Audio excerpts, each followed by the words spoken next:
And okie dokie, here we go with some more art streaming time. Woohoo! I'm off and running because we got lots to do that I'd like to get through today. Mostly doing character stuff for this third part for the comic. Actually, maybe we should do special lines too. I'm pretty sure we'll need that at some point. Always need our special lines. Yeah, oh my goodness. I feel like it's been forever. And I'm pretty sure I did this last week. Forever since we've gotten to work on this part. With Azzy, an annoying dog. Back in action. Oh, I totally forgot his strap there, apparently. Hello, here it is. You gotta be grabbing onto something. Oh, I put it on the wrong side. Whatever. Now it's on this side. Anyways, if you are tuning in, I hope that your weekend has gone well so far. Apparently it's gone well for the new crickets I just got, because now they're gonna start yapping it up. And that the rest of the day goes well too. It's all cold and rainy out here mostly. But that's to be expected.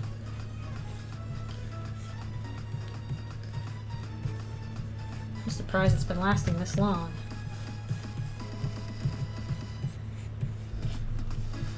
But better that than it getting too hot too quickly, because goodness knows I'm sure it will be hot soon enough.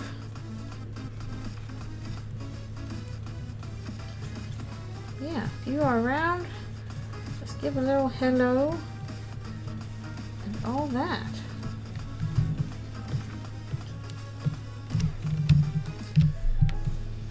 Somebody that had a thought suddenly that Asriel's glasses were a different color. I'm like, nope, this is not Ralsei's glasses. We can keep his glasses on the same layer. And it will not mess up. Hopefully.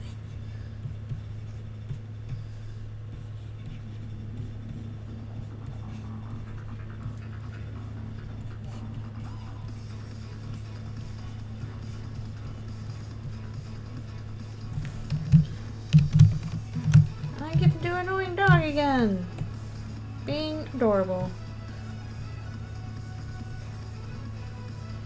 I feel like annoying dog in this universe is a little bit larger than normal annoying dog, who is like a little Pomeranian puff kind of dog. And here he's a little bit bigger. A little bit taller. Some kind of white dog mutt.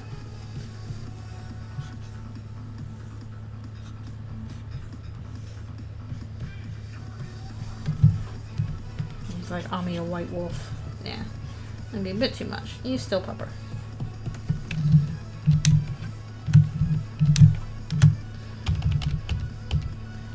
And still on the hunt for delicious bones to chew upon.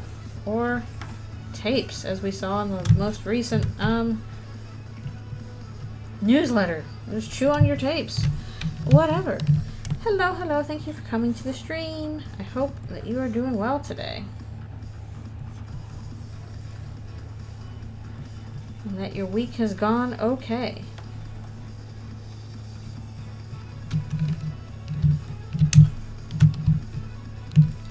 Meanwhile, we have puppers on the hunt. My week has gone pretty okay so far myself. It's been super busy, but I am almost out of the busy parts, and we'll get into slightly more time on my hands so I can hopefully finish up this dang part already. Feels like it's taking forever. It was like, I don't know, 23 or 24 pages long, so that would be why it's probably taking a while. Not the longest one, but up there.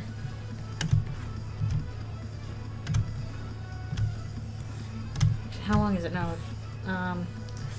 Yeah, I think it's about 23 pages long.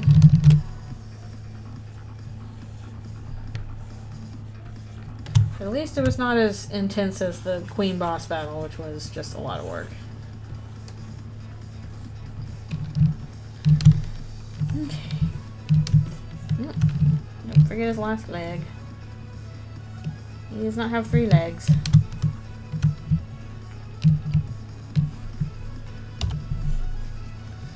We're gonna find a special person in this comic today. We have long wanted to see.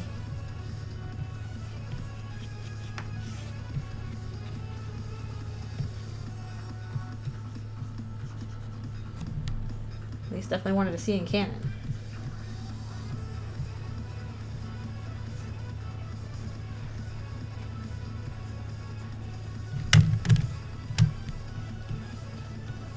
Also, if you have any questions about anything, just let me know. And I will do my best to answer them. Blech. Suddenly got like itch. Also, Alfie's is still out right now. She's sitting on a rock, enjoying the heat. Unlike outside.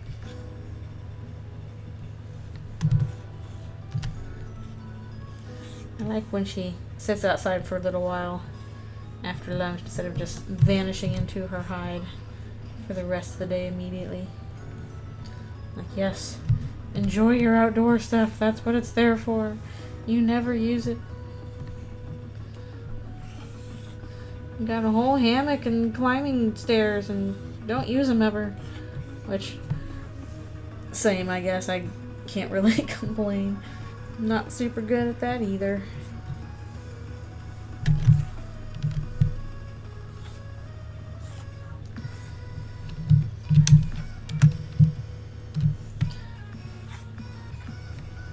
There goes the cover. Oh wait, do that. This layer. Make sure I'm on the correct layers.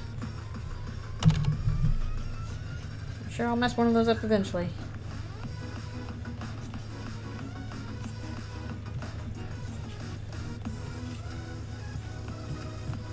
He's got his tail going like Missile and Ghost Trick.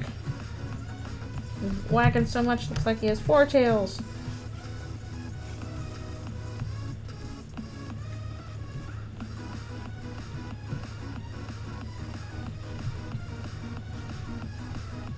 Cider pepper.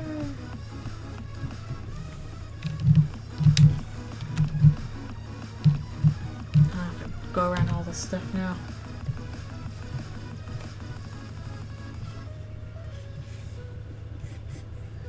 If I can manage to do all the clean lines on this today, that'd be very cool. Goodness gracious, I want to get these parts done.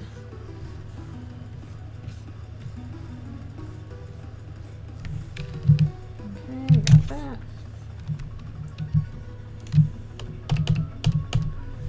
And at least this is a little bit easier to tackle than some of the previous parts because it's just characters talking.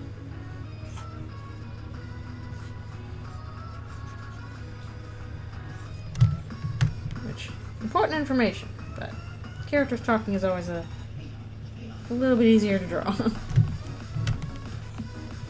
compared to action stuff.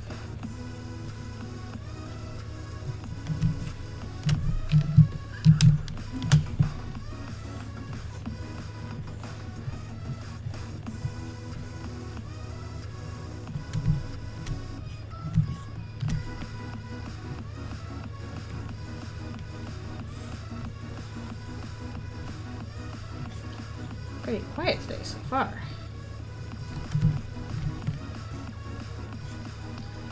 But that is okay.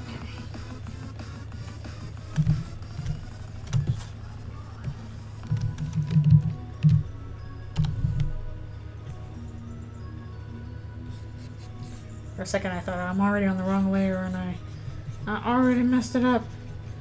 No. Okay so far. I should probably do this on a separate layer now I think about it.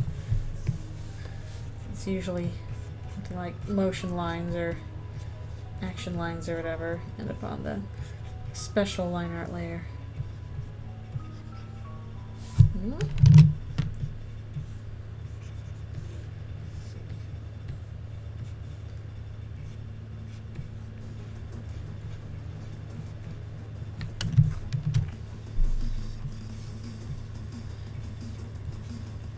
I think I got one of those randomized gift subs because they're like, you got a gift sub to somebody, and I'm like, I don't know who that is.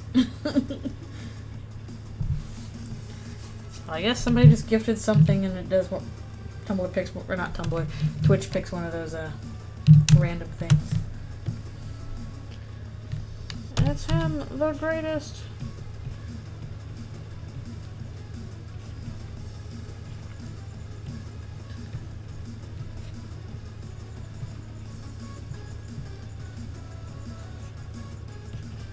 The great papyrus. I just realized I had designed both him and Azrael with goatees. Okay. Goatee buddies.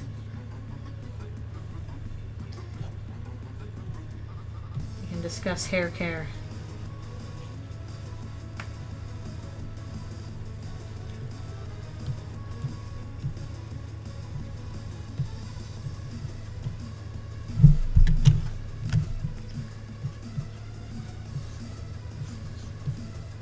Papyrus's battle cape.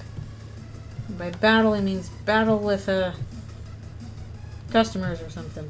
That's how you do it, right?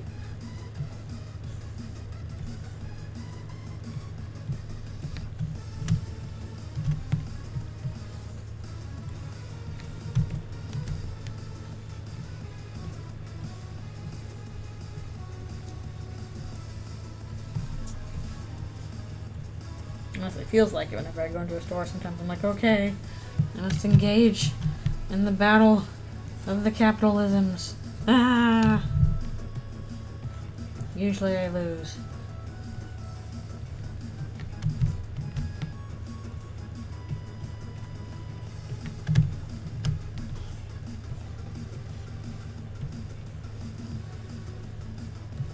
Okay.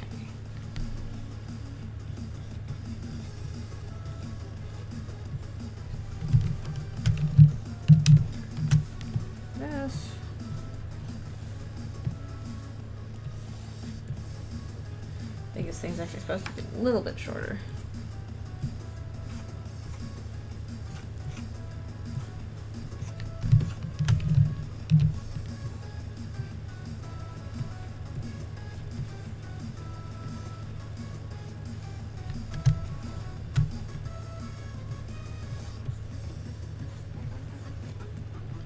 Really hope I got Papyrus's mannerisms down.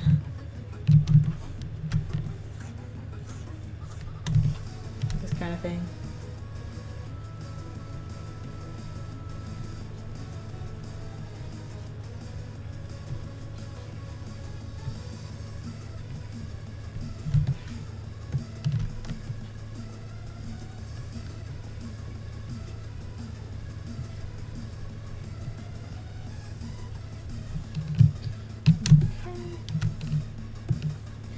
Let me turn this back on just because.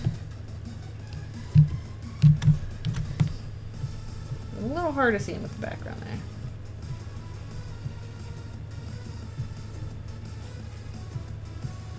The dog likes you, Papyrus. Watch out, he's gonna get your stuff.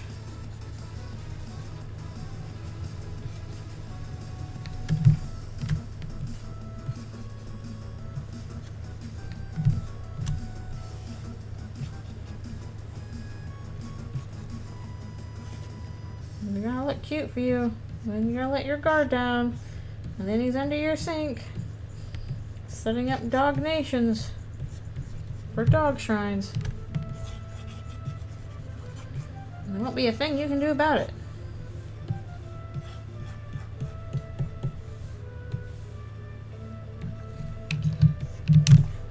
Like how they're like, donations? Dog Nate? Dog not.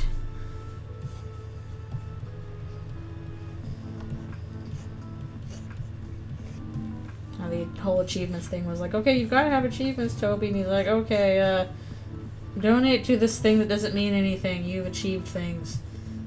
Good job.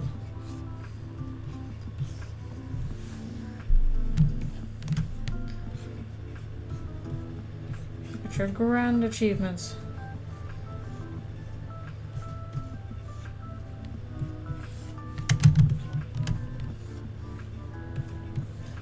Isn't that like an achievement if you like don't play Stanley Parable for a while or something? I should check that out or something to see if I got that. I don't remember how long it's supposed to be of you not playing it before it's like, you got the achievement for not playing for a long time, and it'll probably make some joke about it.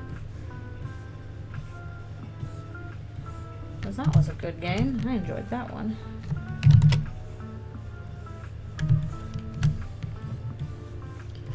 I had more theories about it in Stars in Time too, but I'll probably talk about those next time I play in Stars in Time on Friday.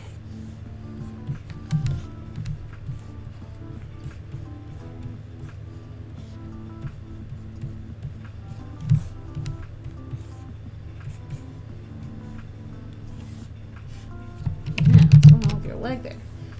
Azzy, your leg! Your leg!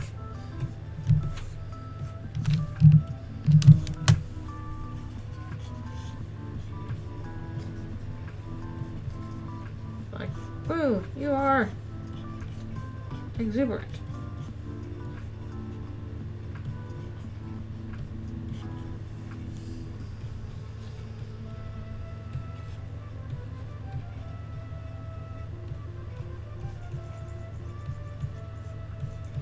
I feel like I need to do more face practice in the future, at least in terms of like face proportions. I feel like there's always something slightly off about them, but maybe that's just me.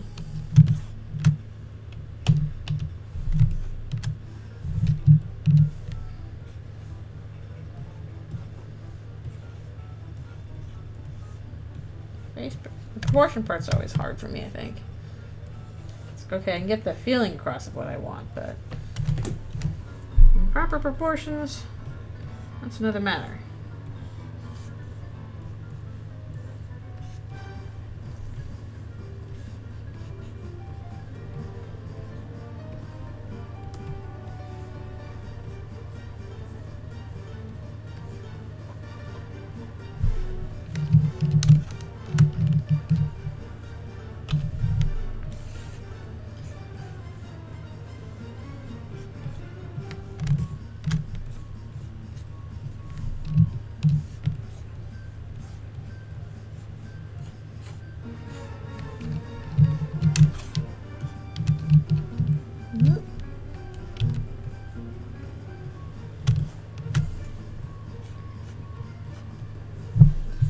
Check something real quick.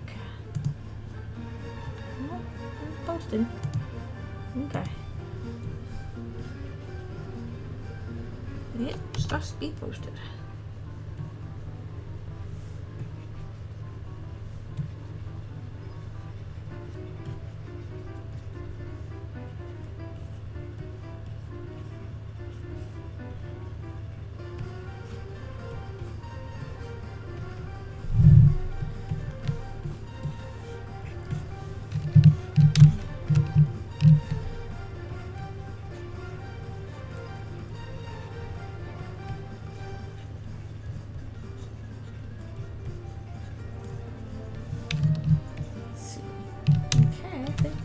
Done.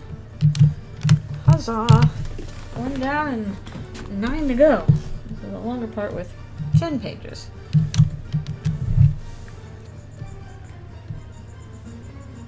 Papyrus, an annoying dog getting to be cute. For now.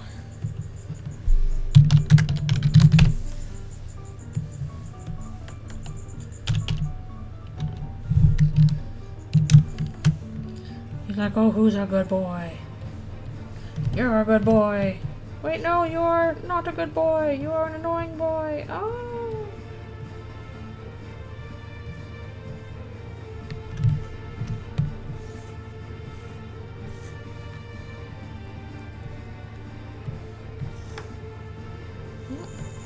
Get rid of that.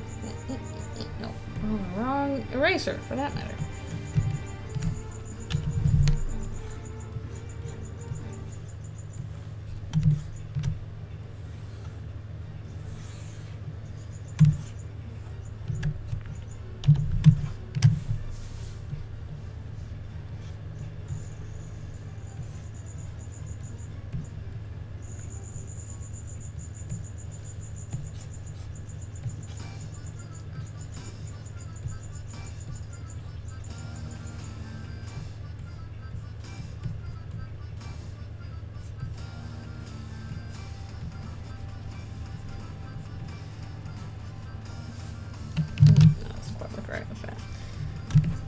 Got a little bit of an overbite, I guess.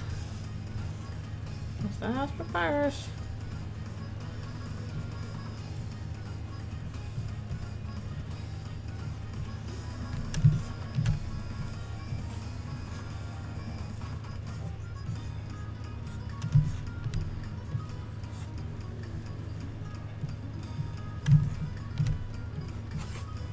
Not even sure what exactly he's wearing over his shoulders here, just a cool cape thing. It looks very cool, and that's all that matters.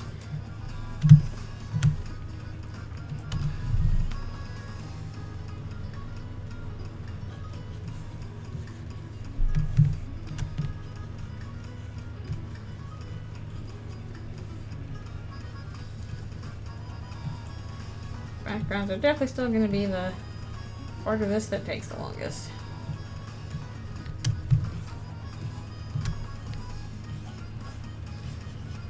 As they have been so far.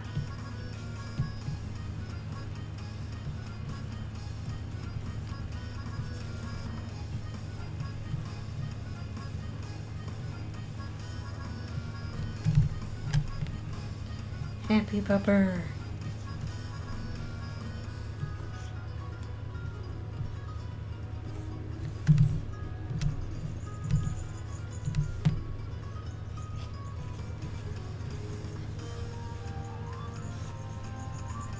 Give him a big fluffy pet.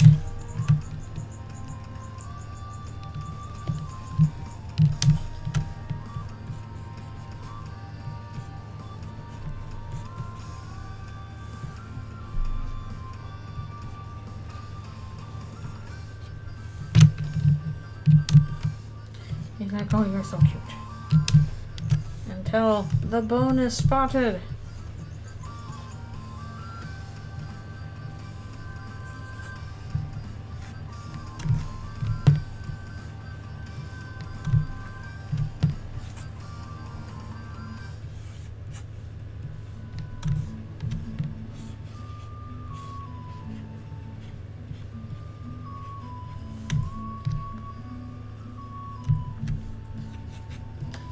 You do that thing with dogs where you like fluff up their face. Like, oh, you have such a cute face. I'm going to fluff it. Yeah, you have a cute face too, but your face does not fluff, it puffs.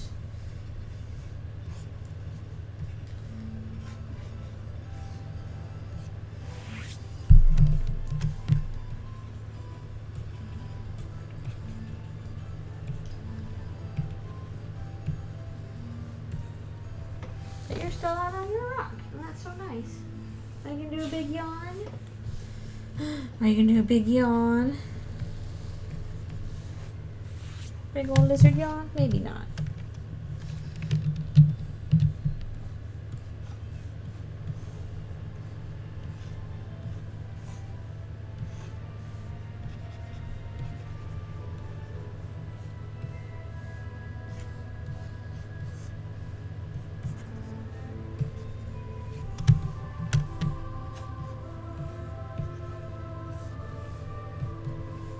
Like, I spy with my little doggy eye something to steal.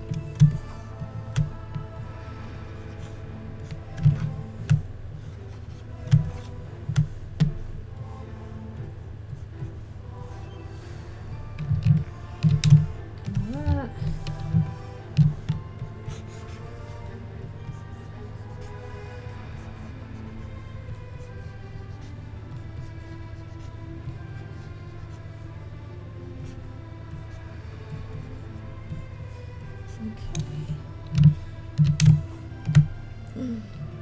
Dog power. Okay, here we go.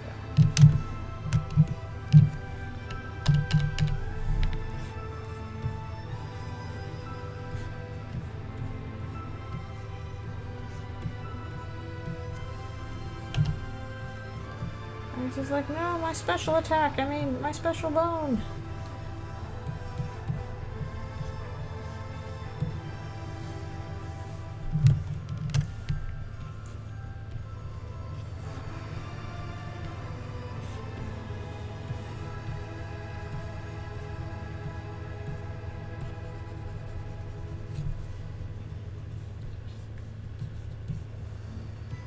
I'll do the papyrus bug-eyed shock face. This is the worst possible ending.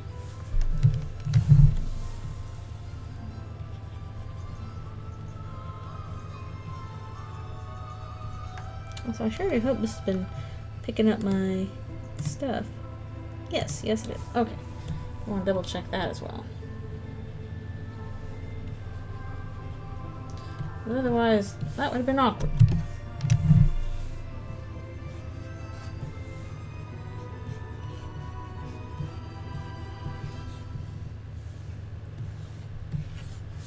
Some water.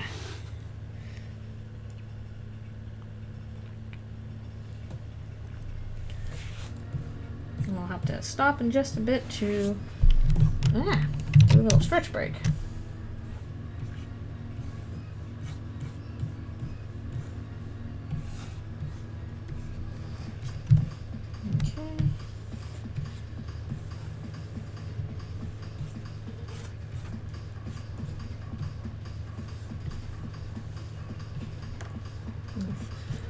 I'm gonna sneeze. I think. Ugh. Ooh. Ooh, excuse me. What?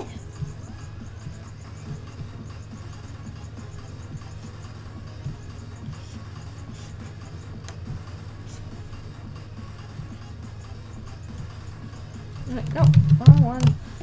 Wrong layer. On the correct one, please. Hello, hello. Thanks a bunch for stopping by. And I hope you have fun playing with friends as well. Been fairly quiet here so far, but not with Papyrus. Things have gone terribly wrong for him. But thank you for stopping by. I appreciate it. What game are you playing?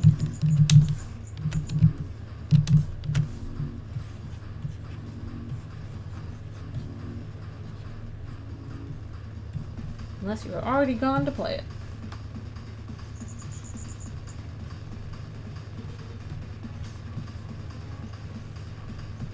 Oops, excuse me.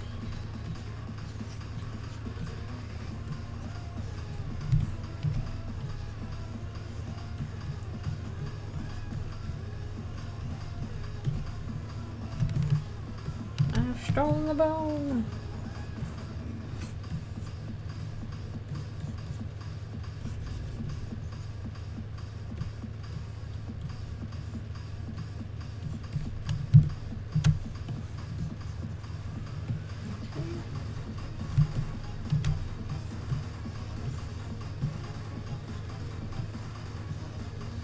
I like drawing dogs or any other animals.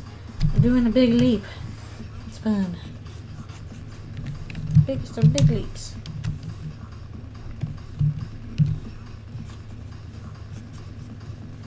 Okay, and now, before I continue, I need to stop and do a little stretch.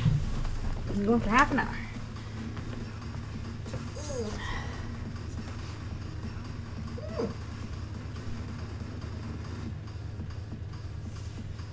I just like Papyrus being cute. And then again, who doesn't? Okay. It's a quick stretch.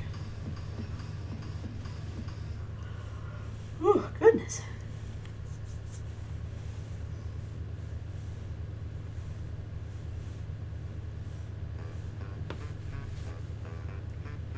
So at some point soon I gotta get to Patreon sketches. Might get to those tomorrow to see if any other ones come in. Always so much to do.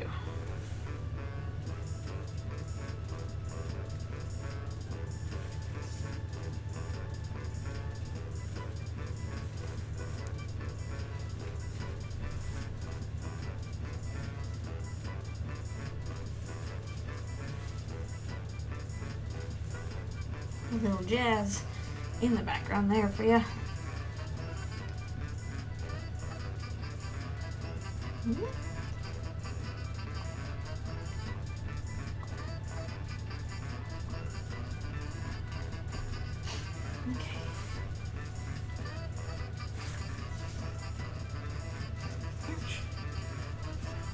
Alfies, are you enjoying watching?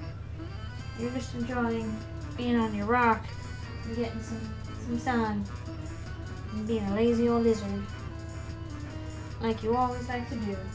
Alright, be right back for one more stretch.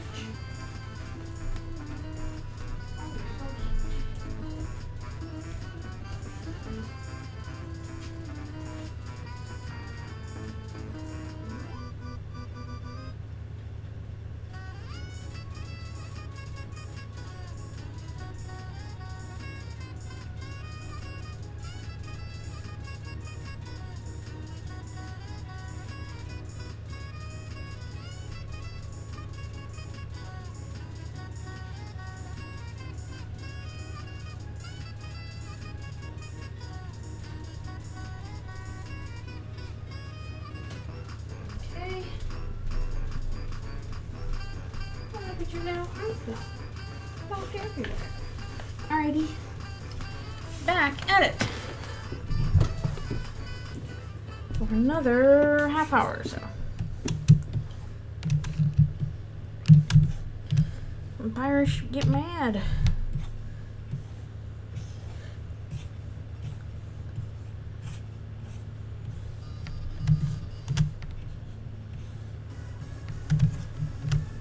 Okay.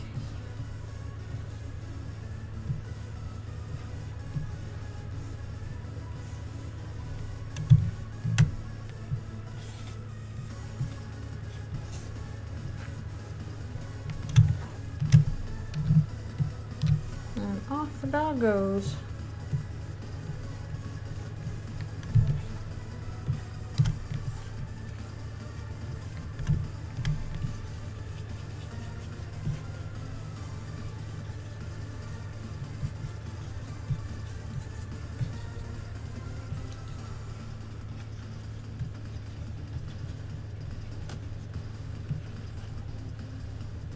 Still think it'd be nice to have a dog. I know I do not have the space for one, unfortunately, in a little apartment, but dogs are good. And wish I could have my own again someday. Someday.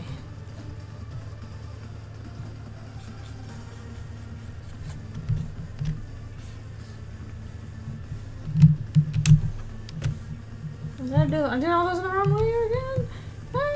I did. Okay, we can just copy paste this down. Not too bad. I knew it would happen before too long. I just knew it.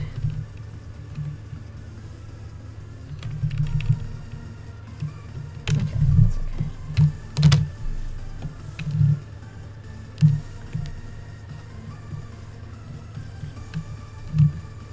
You stupid dog, you put me on the wrong layer. Woof. That was your own fault. Goodbye. Is what I could say if I could talk.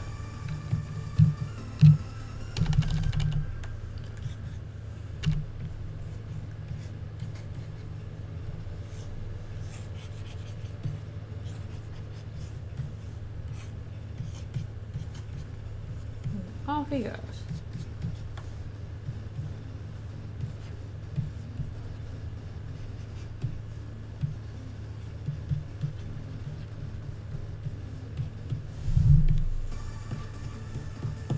There I have a doggo now. Okay. to these two.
I really do need to study like folds and stuff more sometime.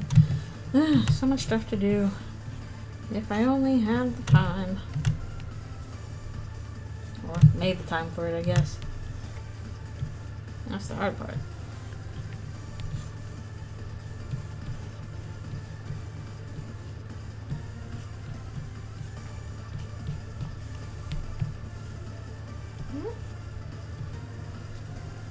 Correct one, cool.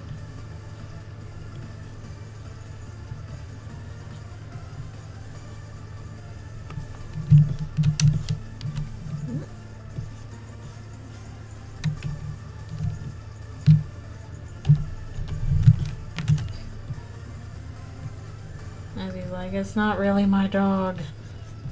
It just keeps following me.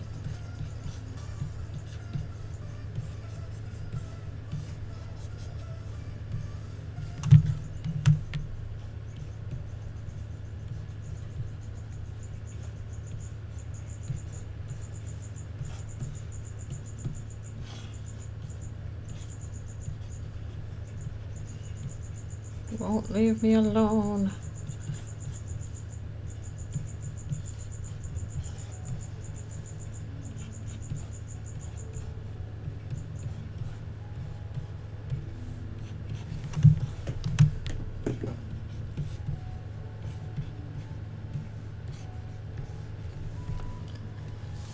Oh, hello, hello. Thank you for coming. This is not Gaster. He's shown up before. You should know him. You should know who this is. He has appeared in a previous comic. And now he's back again.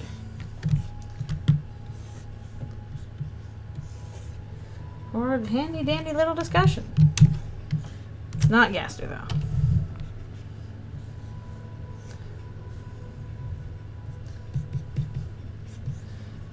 Okay, then I want to see, if you haven't gone through it in a while, I want to see if you can guess. Just based on look and context clues.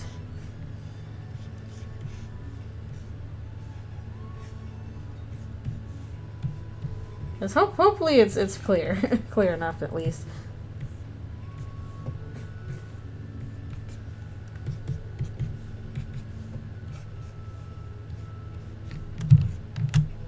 But we're back in the light world. It's all human characters again.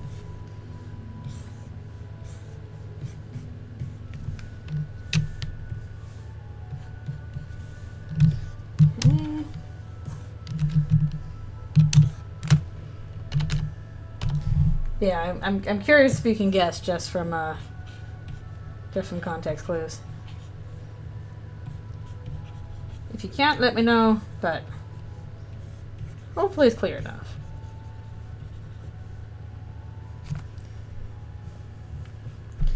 Yeah, basically, all the humans are, from hometown, with the exception of Chris's classmates, who are the Eldritch Beasts. But generally, everyone from hometown in the light world is human in this AU.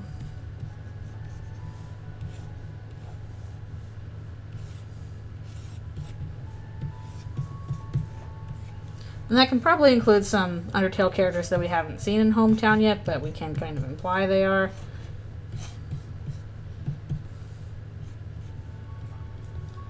So that would make sense for them to show up there.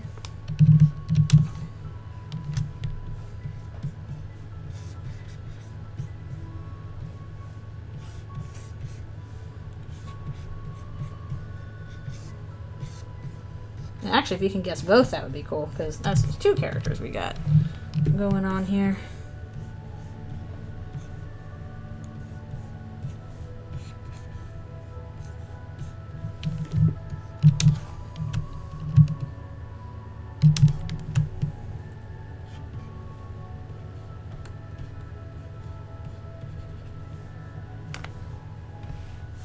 Yeah, this is Papyrus. He's got that papyrus posture. I am the great Papyrus. Also, kind of long, narrow face.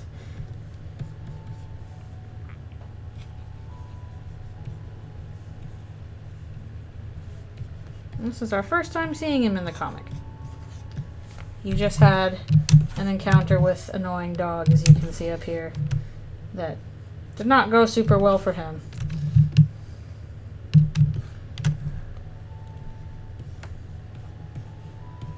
Because Papyrus, the Annoying Dog, will just never get along in any universe. Which is a shame. Always chew on your mixtapes. Yes, that is Azrael. That is indeed Azrael. So this one is Azzy talking with Papyrus. And they're going to have an interesting conversation. We're finally back to what Azzy's up to. Oh. Yeah. How come I try and use the move tool? It's like, what, you want to just draw again? I don't want to do a move tool for you.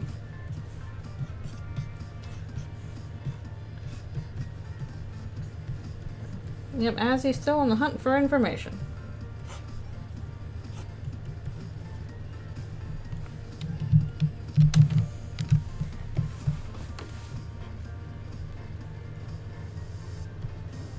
I like how Azzy is now nerd with glasses. Azzy, you were never cool despite your childhood OCs. Yeah. Okay, I think that page is done.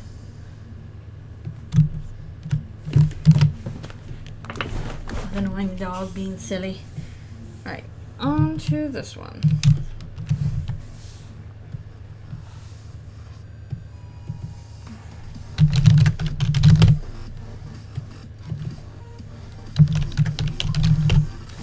Those OCs made him cool.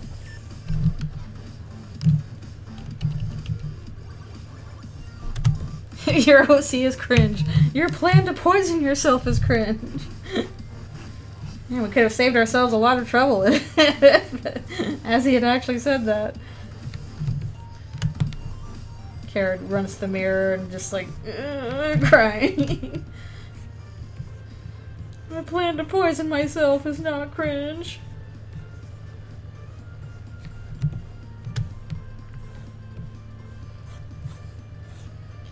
It's really cool. It's gonna go over great. Nothing bad will happen as a result of that.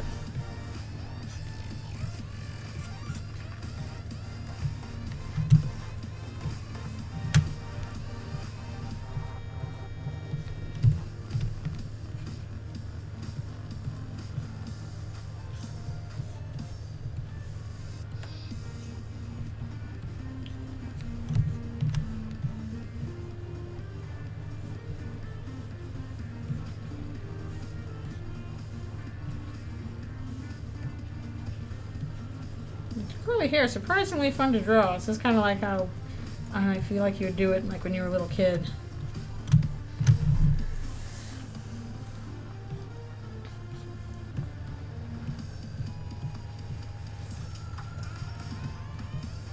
Yeah, you look like your dad, who's not the king in this world. but somehow avoided being divorced. For now.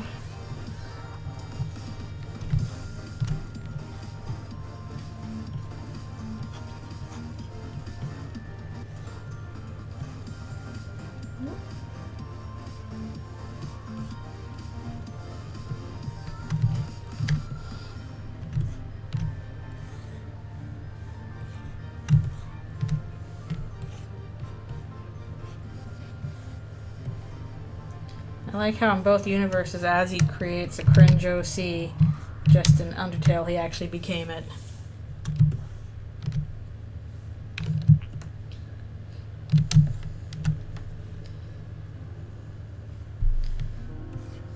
Oh. I think like when you're a kid, also you just don't think that much about skill. You're just kind of like, well, I'm just going to do what I want. Who cares if it's good or not? And that is a extremely useful attitude to have, and it's very hard to get back once it's gone, unfortunately. You didn't care about nothing but what you wanted to do. And that could be cringe, but it was freedom. And honestly helped with trying new things, too.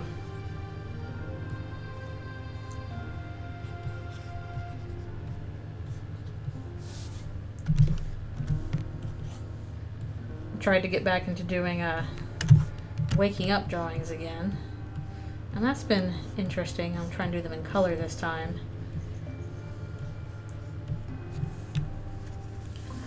Exactly. That's probably the part that's is easiest to lose and hardest to develop when you're an adult. Is like when you're a kid, you just got barrels of confidence because you've never done it before, so who cares? You're just trying it. So you're open to new experiences for it. You're willing to try whatever, just as long as it works well enough for you. Who cares if you're doing it right? And that's pretty valuable. And once you become an adult, you've got this kind of censor in your head all the time. It's like, no, you're doing it wrong. And that's voice is not as helpful as you'd think it would be.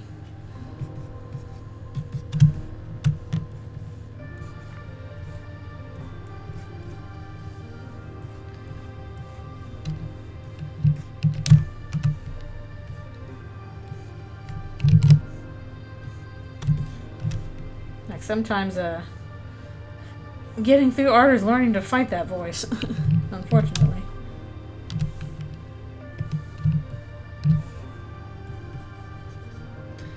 Why it's much harder to try a new creative endeavor when you're older, because you're afraid to be bad at it, and anything you're new at, you're going to be bad at. And nobody cares if a kid is bad at things because they're a kid, but they care a lot if you're an adult and you're bad at stuff, unfortunately. And that makes it hard. A bit more. Azzy going on here.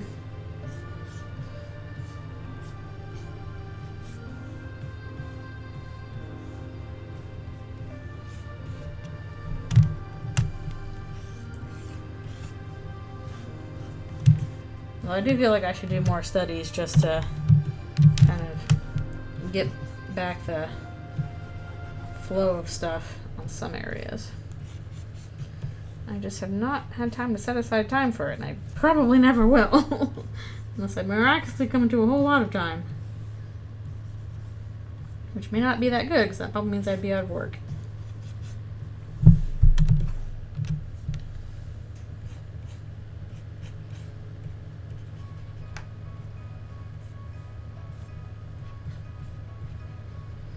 That's another thing that's nice when you're a kid, is you just get a lot of time to practice stuff. People just let you have that practice time. And when you're an adult, it's like, I don't have time to practice. I gotta actually do stuff. And ideally, we would just be practicing all the time. And you make really good stuff when you do that. No, ain't nobody got time for that, I guess.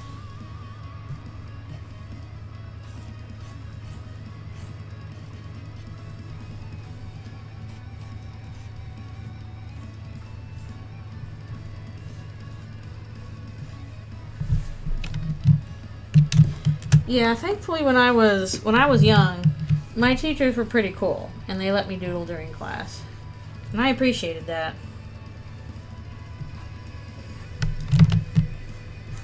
I think my mom learned that from me too, so she let some of her kids doodle during her classes because she knows that for me it helps me pay attention.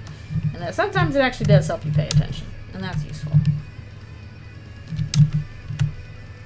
And yeah, like some daytime jobs you can. My first job, I was a phone operator, and so I was just sitting like at a computer and a phone all day. So I could, if nobody's calling me, I don't have to call them or anything. So I could draw until I got a call, and that was nice because I could do some drawing while I was doing my work. But plenty of other jobs, you cannot do that. If your daytime job does not involve you sitting at a desk or a computer waiting for you to receive an assignment, but actually involves you completing something, no time to draw on the clock. Most jobs are that way.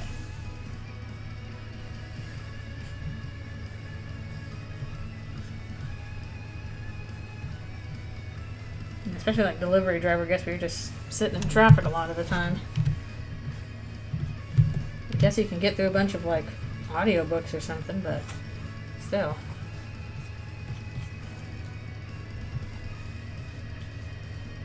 Please pay these people well.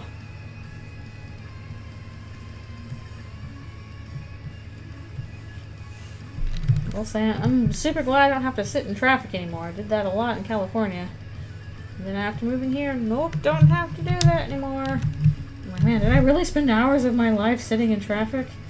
Ugh, ugh, ugh. Couldn't be helped, but still sucked.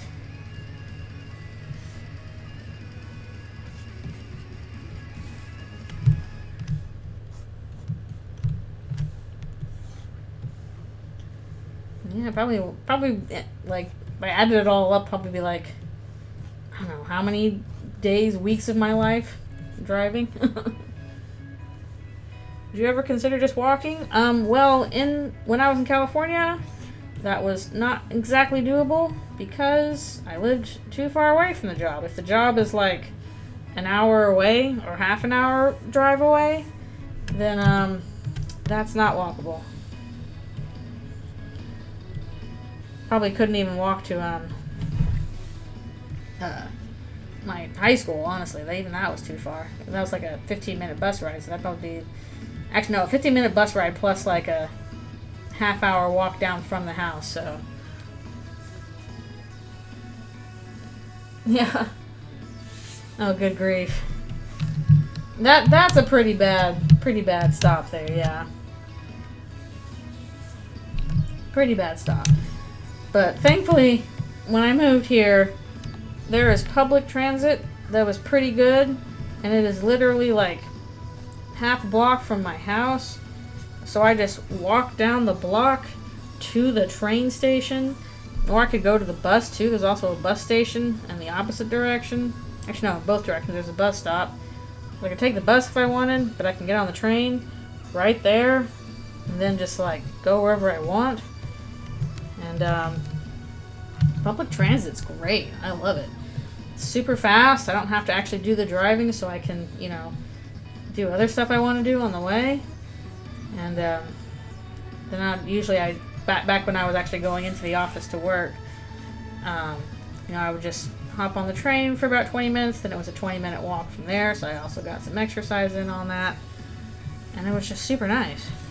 And now there's like also just a lot of stuff that's close to my apartment that I can walk to. I don't need to drive to it, like my dentist and several restaurants and coffee places and the post office and the pharmacy and car insurance and my bank and like just a bunch of stuff is like within walking. Actually, no, technically, the mall is within walking distance of where I am. I really lucked out there. That's not the case everywhere. But I'm like, if I want to, I could just walk 15 minutes to the mall. Now I'm at the mall. Or I could take the train there in 5 minutes, and I'm at the mall. And it's just very convenient. I am definitely an advocate for creating living spaces where all the stuff you need is walkable and etc. Nope, the mall is not dead. It is very lively every time I go. At least if I go in, you know, usually when I'm able to, which is a weekend or something like that. It's quite busy. I'm pretty sure that some of the real estate is pretty expensive there, because I see some things changing out on some frequency, but it ain't dead. It is a busy place. I probably could just go to some movies there. I'm just really bad at going to like movies by myself. I need to get over that. If I want to see a movie, then I can go see it by myself. That's possible. I just I suck at doing that.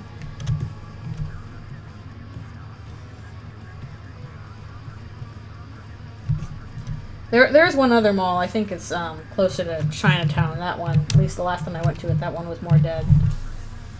This one's alive though. Very busy one.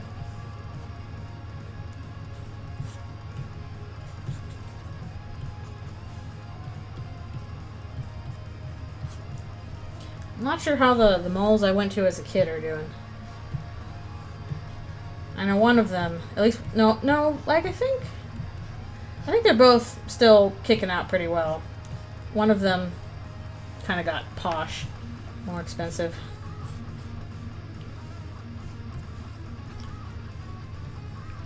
As you do.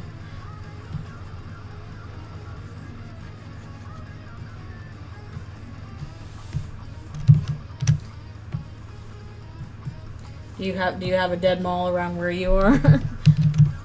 That's probably gonna be a little bit spooky. Just feels like if they really are dead malls, they should be repurposed into living spaces. They're pretty convenient in terms of you know, lots of options for things all in one spot, which I think was their whole selling point in the first place.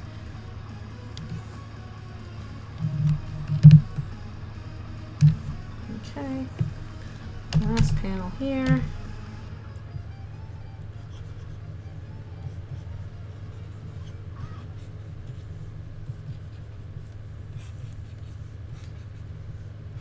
Remember one thing that the system we go to sometime was outlet malls, which was pretty much malls, but they all were like outdoors, so you had to drive to every store.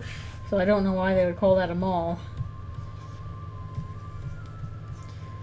It was not all enclosed in the same space. It was just businesses all next to each other with the same architecture, I guess.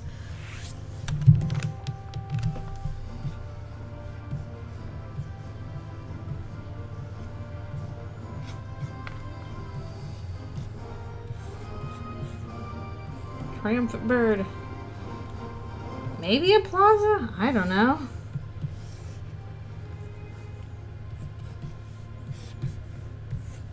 Why did they call it an outlet mall? Probably better words for it.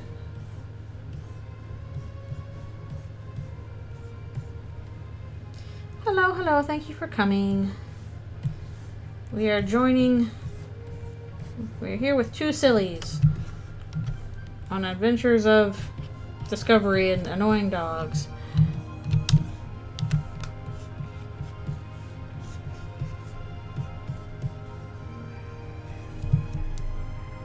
Yeah, portraits are hard. No kidding, they're hard.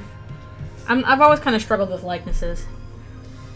Hello, hello, thank you for coming. Oh, you are checking in because you're the check-in man. I'm doing all right. We're making progress. I'm gonna take a little break in just a second to do my stretches. If you gotta stretch, can't mess up my wrist. I hope that you are doing all right as well.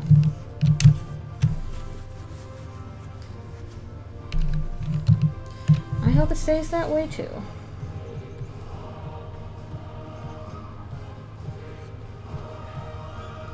That would be nice. Ooh. Making bread is always a good day. Kind of makes me wish I should get like a bread maker or something. I could just make myself fresh bread whenever I wanted, should I desire it. That might be kind of nice. Problem is, where did I put it? My kitchen is super small. Ooh, butterscotch cinnamon pie. That sounds good.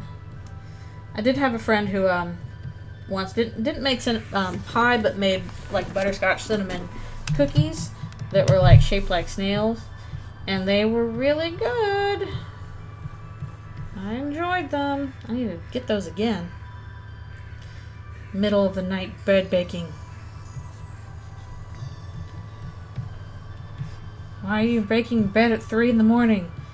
Because I've gained control of my life and I realized the secret was bread all along.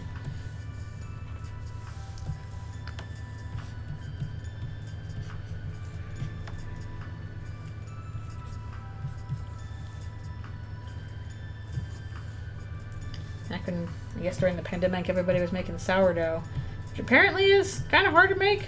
I don't know, I've never made it myself. I love sourdough bread, but I've never tried to actually make my own. Maybe I should sometime. Papyrus can probably do it. Maybe. Perhaps. Alright, once we finish this page, I will need to do a little stretch break. And I'll be back. Okay. These super big backgrounds. Okay, cool. That is page 3 done. Stretch time! Stretch break. I gotta take care of my wrists. You know, sometimes I slack on the stretching stuff, so I gotta do that.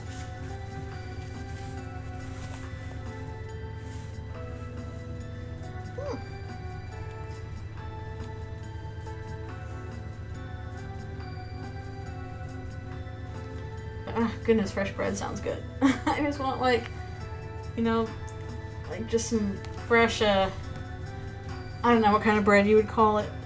French bread, artisan bread, whatever. And just get little, like, butter and garlic powder on it.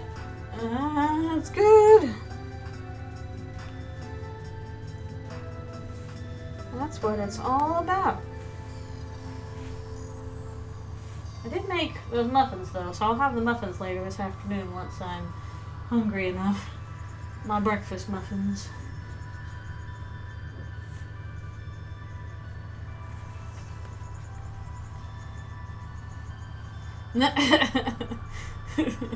It's like those things you had to do in high school. I don't know if they still do them, but when I was in high school, they're like, we have given you a bag of flour. You're going to treat it like a baby. This will teach you to not have babies as a teenager. Please role play for us and we will grade you. Please role play with this bag of flour. Please dress it up in baby clothes. And I tried. I wasn't very good at role playing flour baby.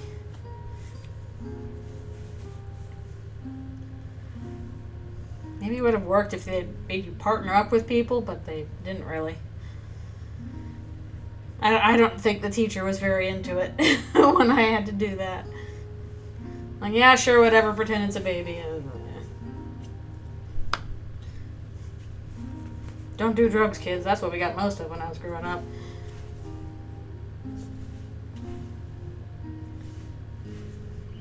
Oh no! Alright, be right back for one more stretch. Girl, what about you? What about your head?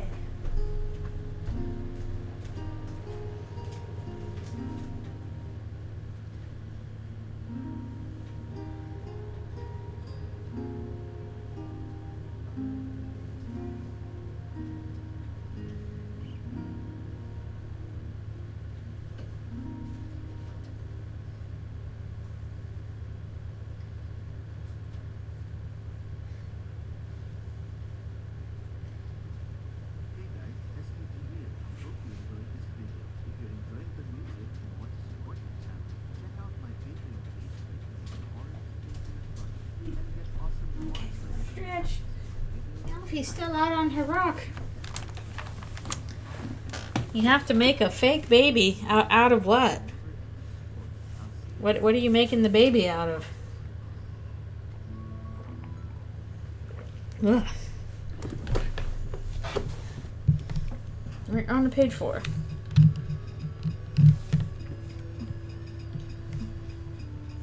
Okay, so basically you have to make Wilson. Okay. You have to make your own Wilson. Please, now pretend you are on a deserted island and your tooth is rotting. Please use an ice skate to remove the rotten tooth before it gets worse. No, you will not have anesthesia. And also, the ball is your baby. Please, pretend for us. This will teach you not to be lost on a deserted island. You will make extra plans.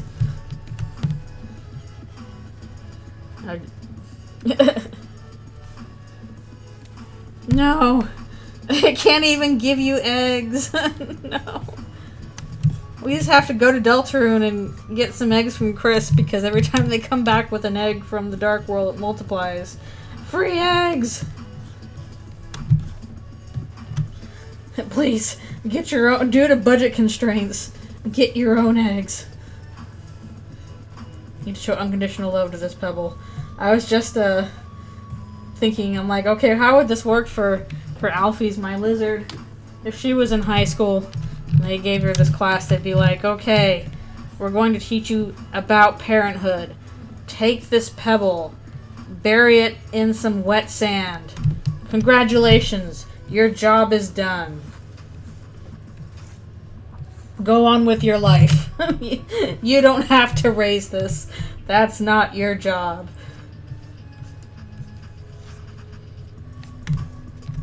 Oh, that could be kind of a funny thing on something.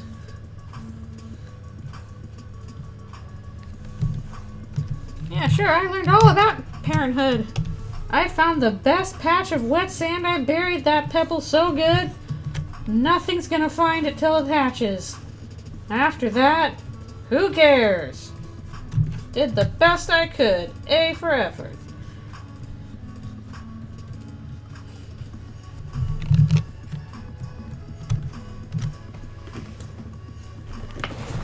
Always use protection. Oh, you have to deal with an egg for the rest of your life. Meanwhile, Susie gets this assignment over here frantically Googling, do hard-boiled eggs hatch? And she's like, well, the internet says no, so I get to make fun of you now, Timmy.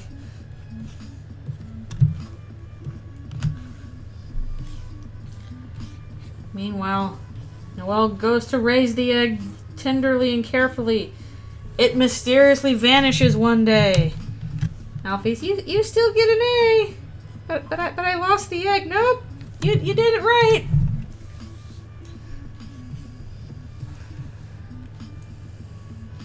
No, Timmy will eat her egg. No. Oh, then Susie would really be in trouble. Timmy, then, oh, like you could even imagine it.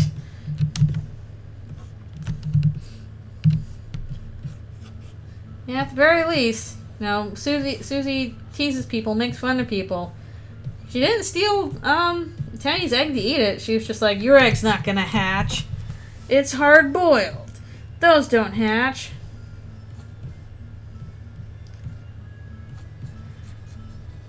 If Timmy's not there, who's going to keep track of how many mystery eggs you found?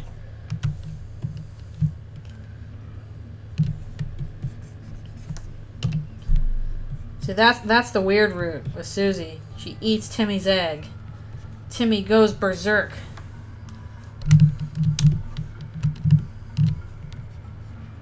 Now you will feel my wrath. It's somewhat fictionalized. Answer, you ate a baby? Did it taste like babies? No, it tasted like eggs. Babies taste like eggs? Wow.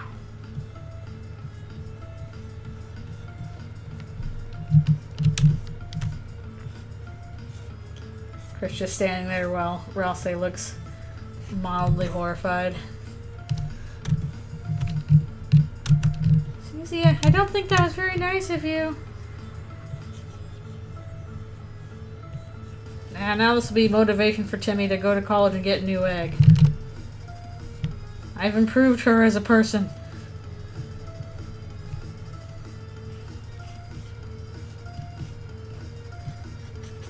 What you gonna do? Send a hot demon guy after me?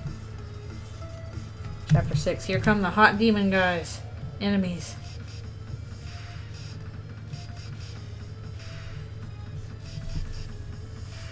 Tim starts opening dark fountains in revenge. It was me, Chris. I was the knight all along. You never would have guessed me. And I would have gotten away with it too, if Susie hadn't stolen my egg. Now, you will all pay.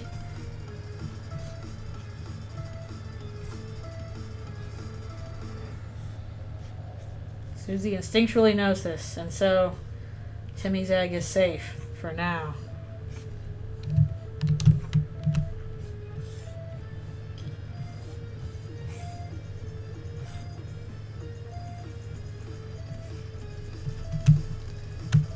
I can do some kind of scene with Timmy sometime, but I think she would just be dangerous to Rouse because she likes her hot demon guys.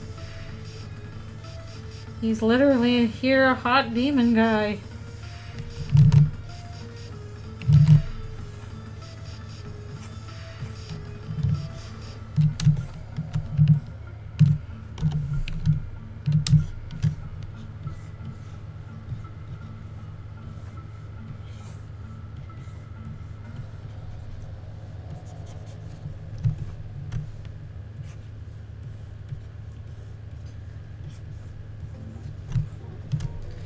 Ugh, I put this on the wrong layer again, didn't I?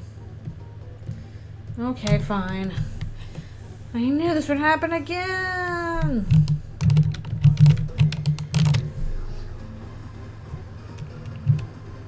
Okay, I think I got that correct.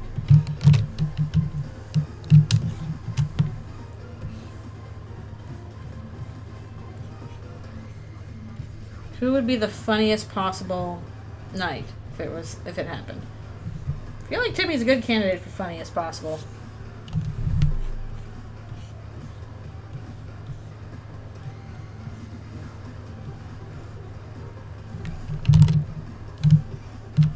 Jockington also very funny.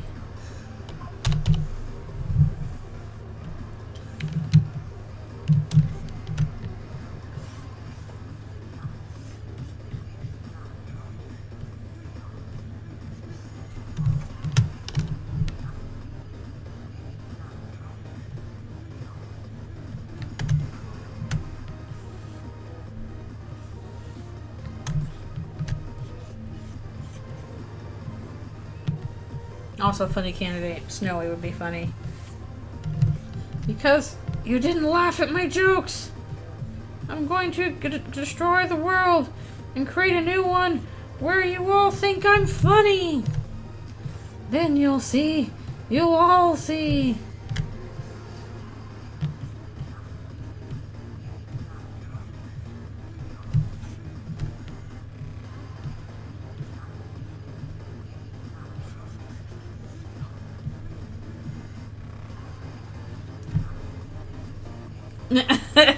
It was actually Caddy and Bridie in attempts to beat each other in Dark World creation. Oh my god, Chris! So I was at the beach and I was trying to, like, you know, dig a hole with a spade, and then that girl showed up and she was trying to dig a hole, so I went one fast. I want to do one faster so I could beat her, and I hit I don't know, an oil thing or something, and it started pouring black smoke into the air, and then she tried to outdig me, and then she hit an oil spot too, and now everything's covered in darkness, but mine was better.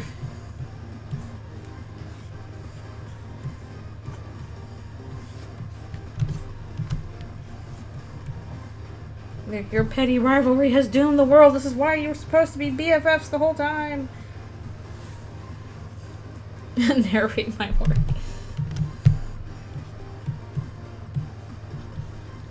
I'm not very good with voices. I am not much of a voice actor at all. I admire people who can do voice acting. Could not be me.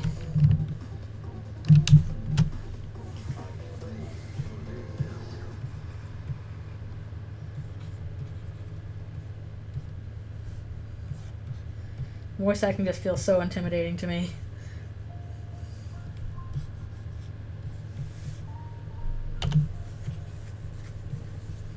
I was just trying to get the bratty and catty feel.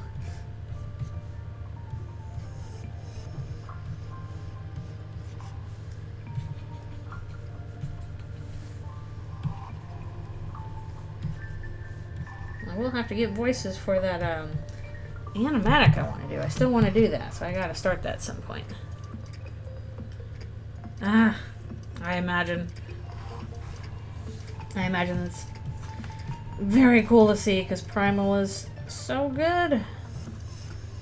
I need to see the second season still. The zombie episode, literally the scariest zombie story I have ever seen. That freaked me out so bad.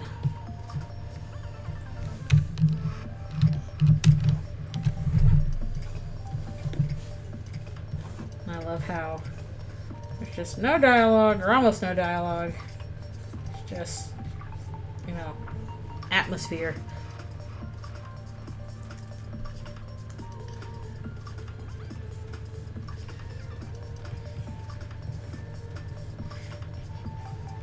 The thing of it is like, I've noticed a thing with animators is like, if you are describing a story to somebody that you're working on, if you're not also doing voices, you're just kind of naturally adding in sound effects.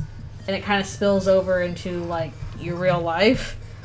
Like, I had an animation teacher, and, like, he would just talk, and if something he was talking about had a sound effect, he would just, you know, make the sound effect. And I think I kind of do that sometimes, too. I don't know why that is. It's just like, I'm narrating what's happening, and that has to include some sound effects, too, so I'm just gonna include those. So you know what I'm talking about. Even though this is not an actual word.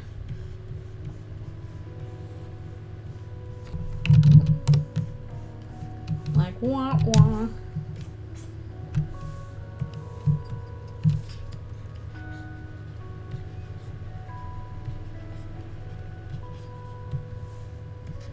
But also, yeah, Tartskovsky is a master storyteller.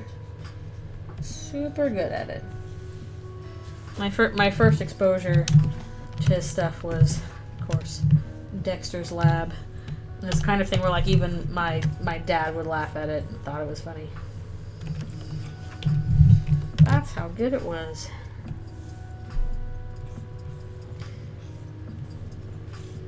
DJ, stay out of my laboratory. Can't do the voice he has.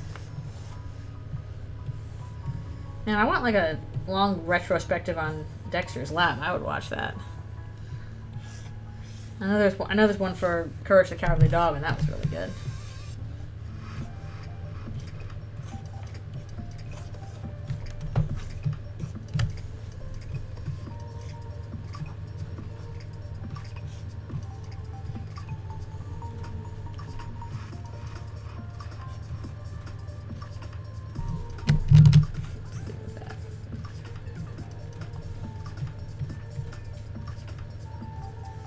Just that Mandark laugh was so distinct. I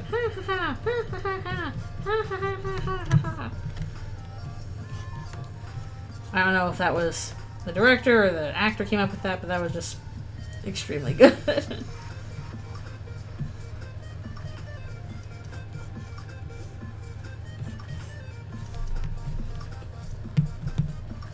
You know, Parks is like, I'm the coolest. And it's like, yes, that's true. You are the coolest.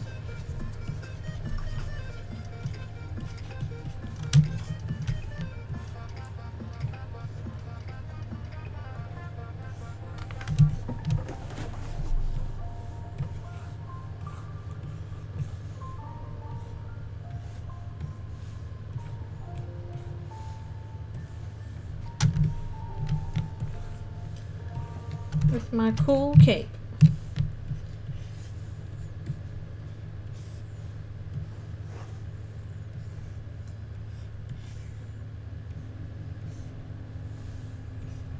I don't remember what other shows he did that I watched when I was younger. Of course, Samurai Jack, at least the first season,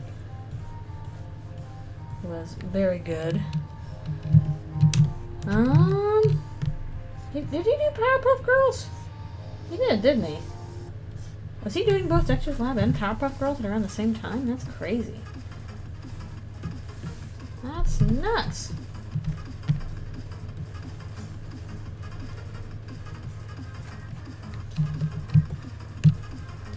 He was doing Powerpuff Girls, okay.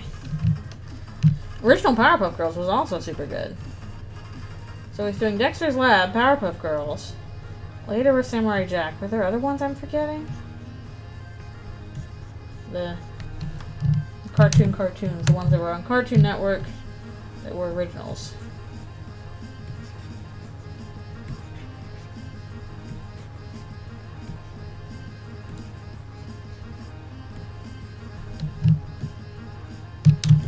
Papyrus being cool. I was like, oh gosh, Papyrus, you're so cool. Papyrus is like, I know, I'm the coolest.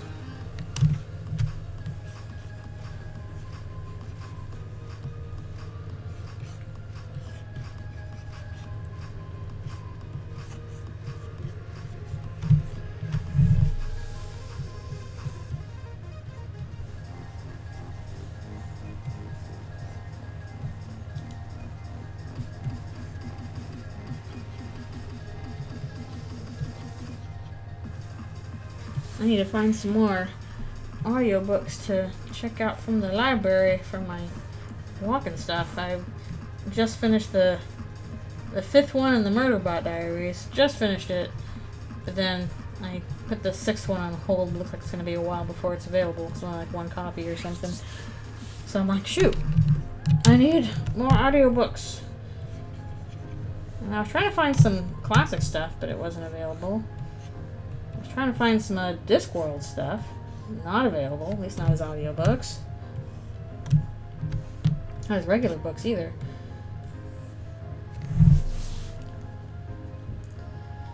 Oh, cool. I wonder what it is. Speaking of more mature animation, I really should check out Scavenger's Reign sometime. That looks really good and also extremely freaky. It looks like it'll mess me up. Very fun.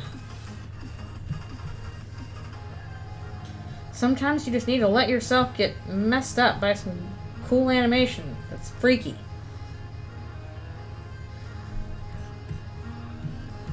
Yeah, it looks cool. Kind of a sci-fi horror sort of thing going on, it kind of sounds like. So, I want to check that out when I'm able.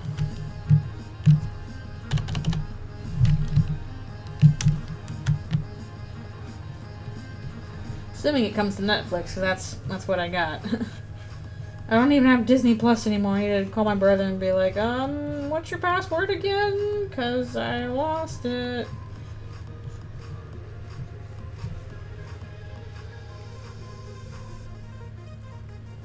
I like me some indie experimental stuff. I do. When I was in high school, I went to this animation program. I think I was only like a freshman too. So it was like between my freshman and sophomore years or something like that. Or maybe it was right before my freshman year. I was pretty young. They're like, here's an animation program that you can go to for kids, and it's basically like, you know, art summer camp. You know, live at the college and do a bunch of art stuff and et cetera, and study and do a animated project that we were way too ambitious on. We wanted it because we didn't have that much time to do it. Because it was just over the summer. But one of the things they did at that little summer camp thing, which I don't know if it's still going, maybe it is, was we would go into the theater that the college had. Oh, this was like Cal Arts. This is basically Cal Arts during the summer. We could use it. We used like the dorms there and stuff. So we'd go into one of the screening theaters, and they would just show some shorts from different time periods around the world and stuff like that. Some of them were well known, some of them were not. A wide variety of styles in them. And it kind of rewired my brain because, like, in terms of subject matter, they're like, who cares if this is for kids or not? You're watching this. And it was very fascinating. I mean, some of them were classics. Like, that's where I saw Hedgehog in the Fog was at that. And that's a classic. But some of them are very odd.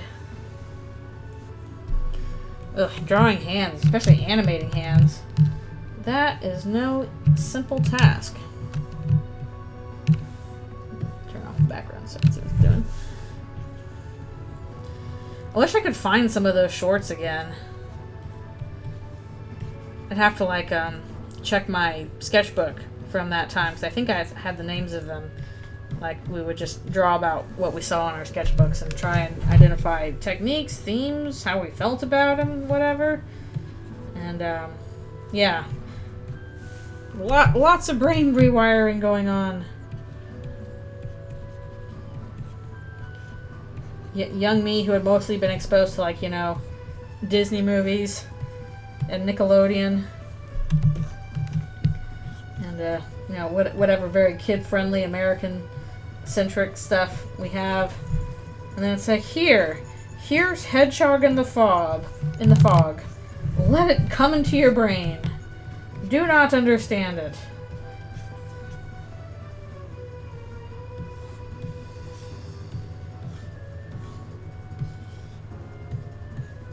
Here's a weird stop-motion short about a McDonald's parody. It's gonna be kind of gross. Live with that.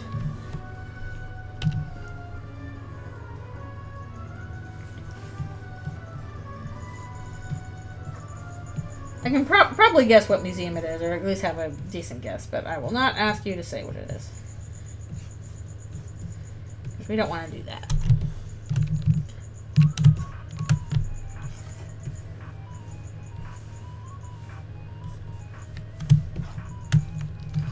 I like doing weird stuff. Give me more weird art.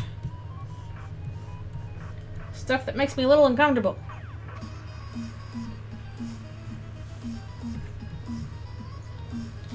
Yeah, me too. There's some that I occasionally go to around here. Well, I haven't been in a long time.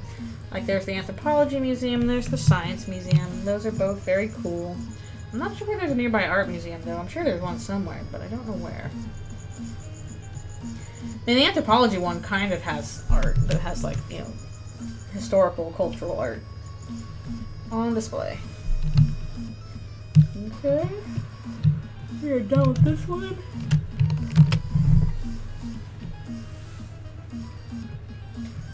On to the next one.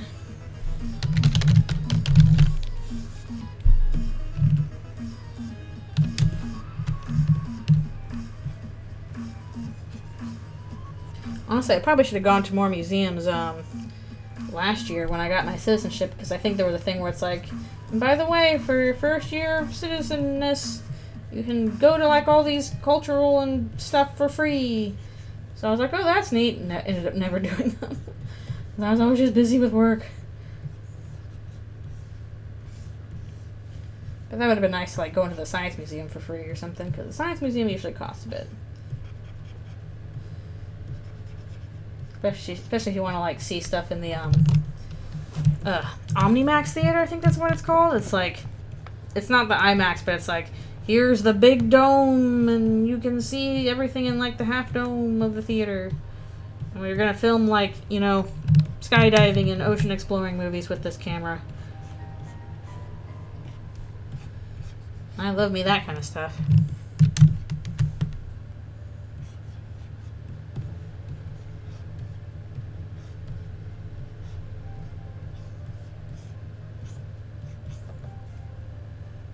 I'm gonna stop in about 5 minutes for my break.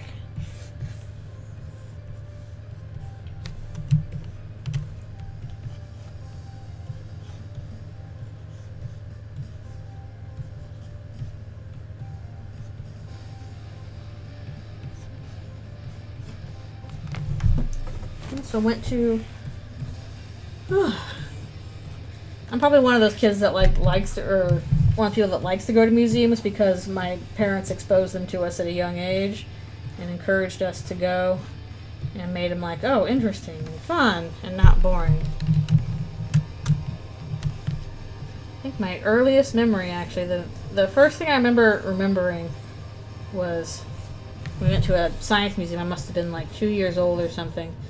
And I just remember there's this big display, big glass display showing off like physics and kinetics and that kind of stuff. So they had all these colored balls going through some kind of, you know, Rube Goldberg contraption or something like that. Maybe it wasn't a Rube Goldberg thing, but it's just like, here's demonstrations of different properties of physics on these colored balls, and you can watch them roll around and stuff. And I just remember being mesmerized by that. And that was my first memory as a kid. At least that's the one that stands out first for me. Oh, that's pretty neat. That's pretty fun. Nothing else. It's nice to just like get out to a different place and see stuff rather than having to only do it in the classroom. Just realized that those straps on this side.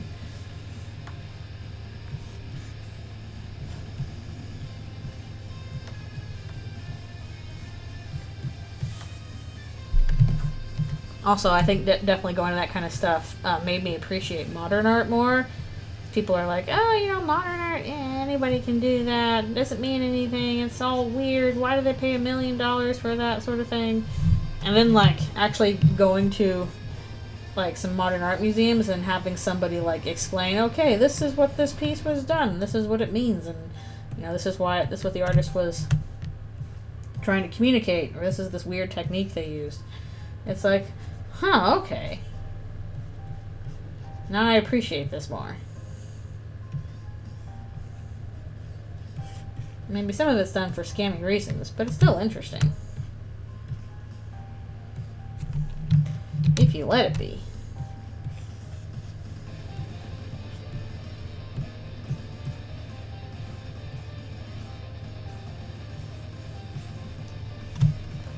Like the, when we used to go to the Tate Modern a bunch in London, at the time that we were going, like there was this giant, facility in it that was pretty much supposed to imitate a sunset, and it was just like all these lights and fog and atmosphere, and when you step inside it was like being in like an industrial sunset. It was very weird, very kind of calming. You just want to like sit in that spot and just like absorb the fog and the light in it.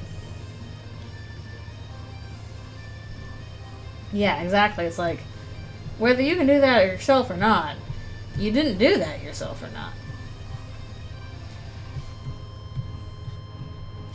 If it's so easy and so lucrative, then why don't you do it? Maybe that if you don't do it or can't do it, that means there's more to it than you might expect. And you don't have to like everything. Like, there are some things where it's like, you know, some modern art pieces where it's like, I don't get this, I don't like this. And that's totally fine. I need to do special lines. Forgot about those. I don't know if it's necessarily an antithesis. I think it's just different methods of communication. The intricate oil paintings are definitely, yeah, exactly. Modern art can be oil paintings. It's not all just a weird avant-garde material stuff. It can be whatever you want.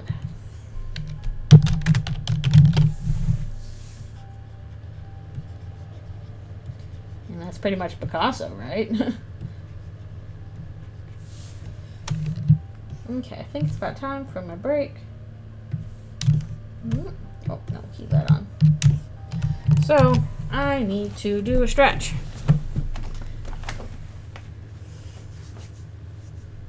To keep my wrist in shape.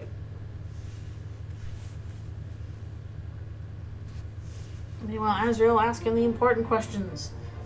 Papyrus, what is art?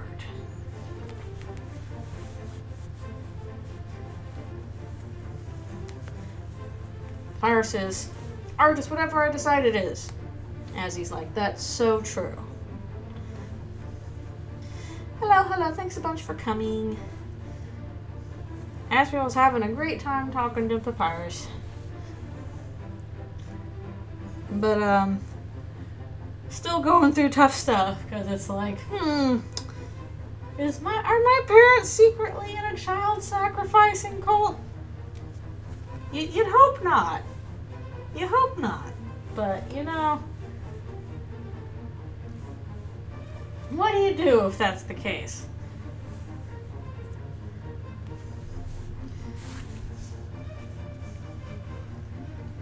Also, Asriel does get a tasty snack by the end of this. Well, forgiven values of tasty. More water. Ugh.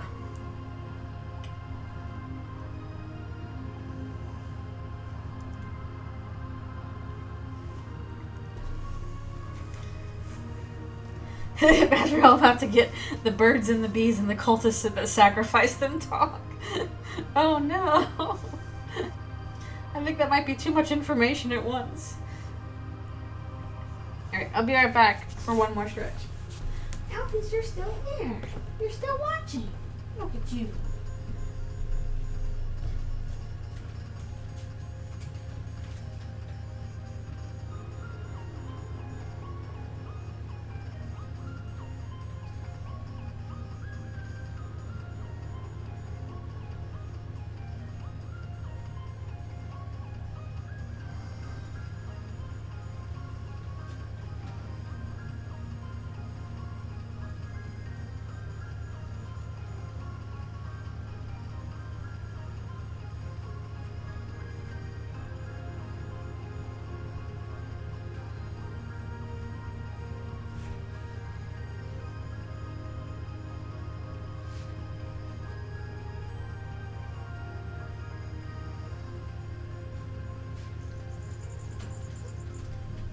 Okay. What are you doing? You're just hanging out. Alrighty. A mommy bird and a daddy bird love a child very much to sacrifice their least favorite child in the name of their demonic god for their benefit.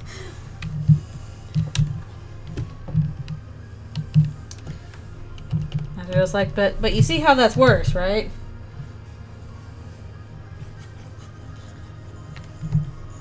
Most normal Undertale AU. Which is especially impressive considering this is a Deltarune AU.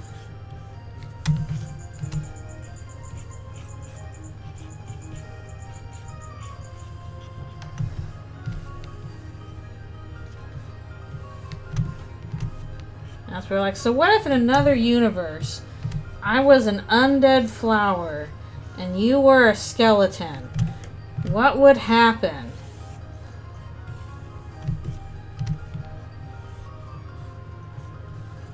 I was like, well, I guess we'd just be friends. That'd be a heck of a fan game. I feel like I don't know if it would go very well with the turn-based system or not. Probably have to be more like a, I guess, a Dark Souls thing going on. No, they don't take place in the same universe.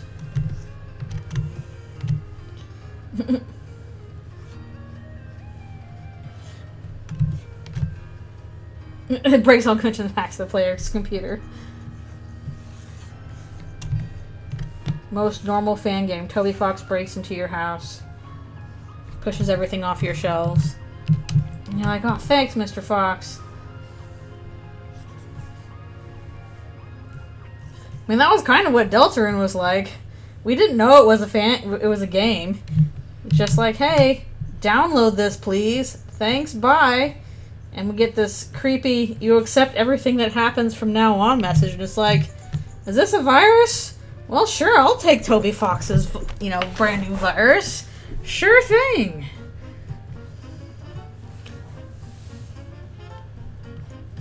Luckily, it was not a virus. But it could have been. We didn't know. Yeah.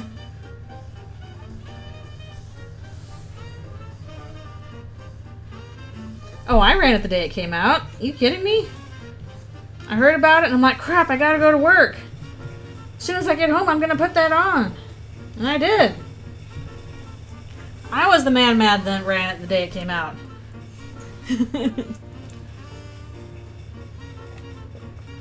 For the Sans fight in your van game. Yes. He needs to have like 50 different variations, and we're gonna do Megalovania through like all these, you know, night core filters, and then there's 10 bajillion Gaster Blasters at once. Impossible to dodge. Yeah, Sans is just a guy. He's just a guy.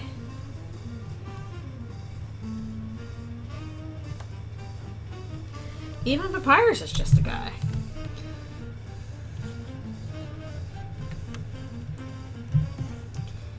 I don't know anything about Green Sans. I've only heard it as a meme, so... What is Green Sans except that he's green? Papyrus is thinking deeply.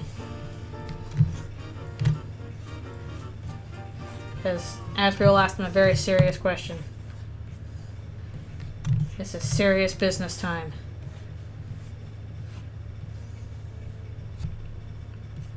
Yeah, I don't know what's going on with Green Sans. I don't know what's going on with all these Sans he uses. I don't know.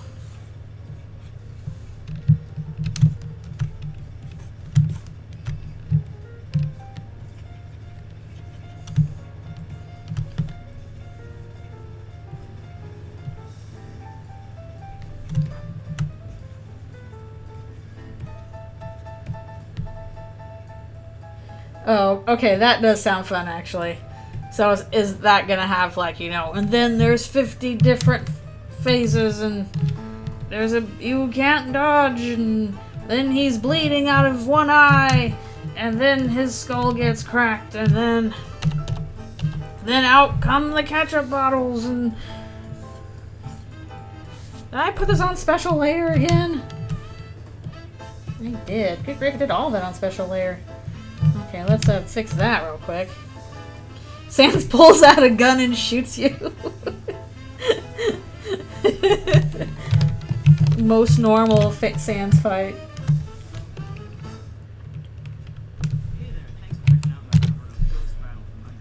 Okay, that would be actually very funny. He puts on an Iron Man suit and does a moonwalk.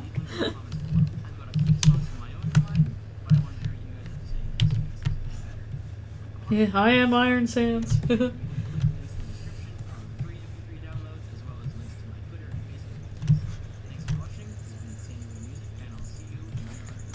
Yeah, goodness knows there's like a bajillion Sans boss fight fells, and also there's Papyrus, and he's basically Sans, but he's Papyrus, and he's Dust Belief version 58. Where are you? And then they're Gaster's last Sand. Okay, I'll have to watch the trailer then. What if Sans was green?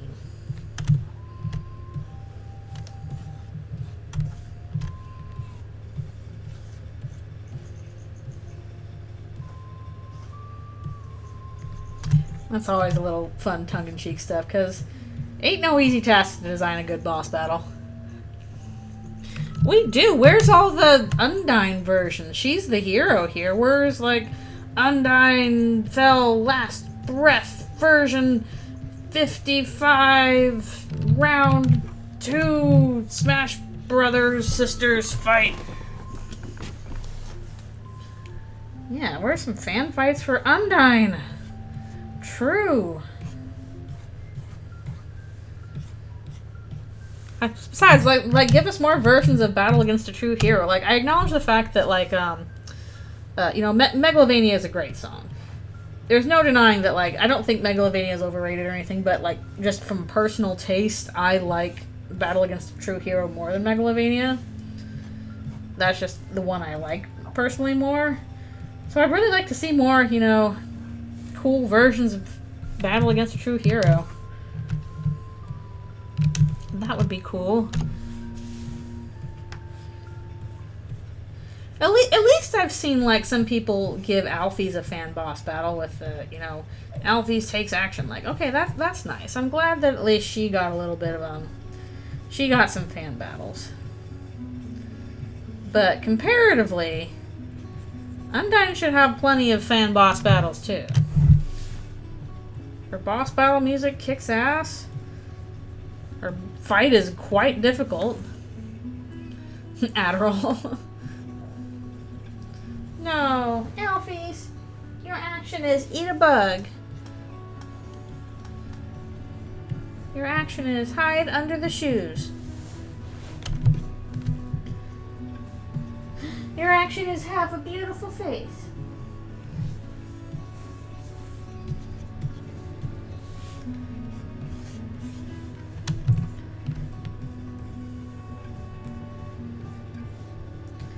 Has anybody given like Asgore or Toriel fan boss battles now that I think about it? That'd be pretty cool.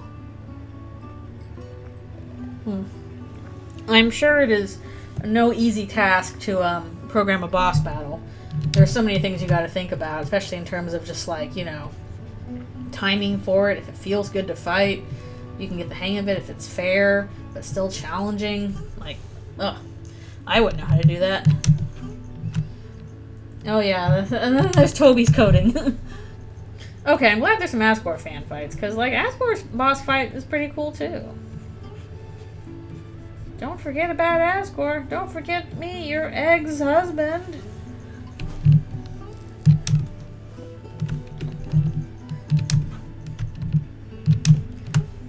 Asgore's like, ex-husband? That's a terrible pun.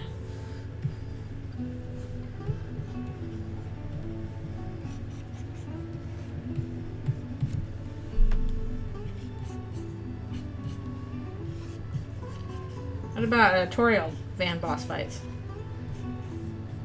I guess those are always a little bit hard to do because it's clear that she doesn't actually want to fight you, so you gotta work a little bit to make it so that she would try harder to actually kill you because she doesn't want to do that.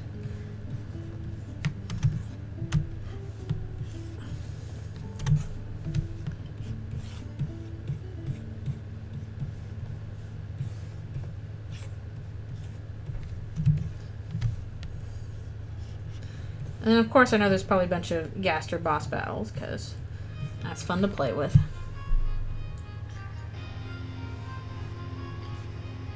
Huh, okay. But what's the difference if it's just Sans, but it's Toriel? Like, her own boss battle is, you know, yeah, it's a, you know, kind of an intro boss battle. It's the first one you do, but it's distinct from, you know, Sans's battle.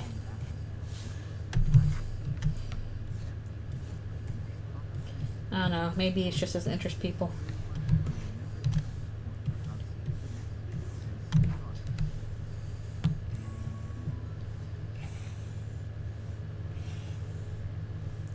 And I know at least in Deltarune people have done plenty of fan boss battles for their favorite fan secret bosses.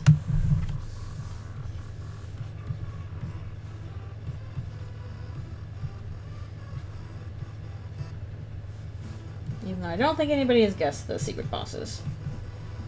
It's fun to try anyway.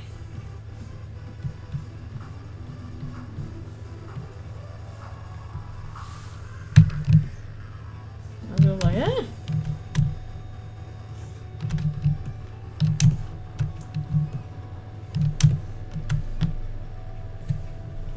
Mike? Michael J. Nelson? Mike Wazowski? I don't think Mike is the secret boss. I don't know how he fits into the story, how that'll work, but I don't think he's the secret boss. Maybe I'm wrong. Maybe it is that obvious, but I don't think that's the case.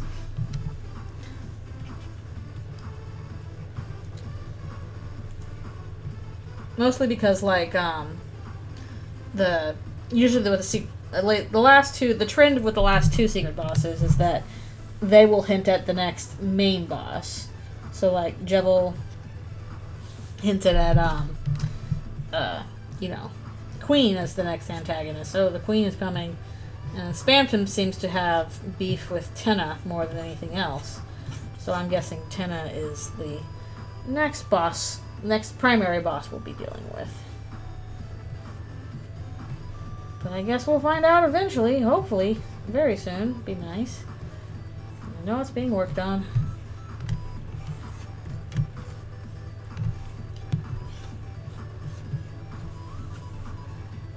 Yeah, Jevil did talk about the night.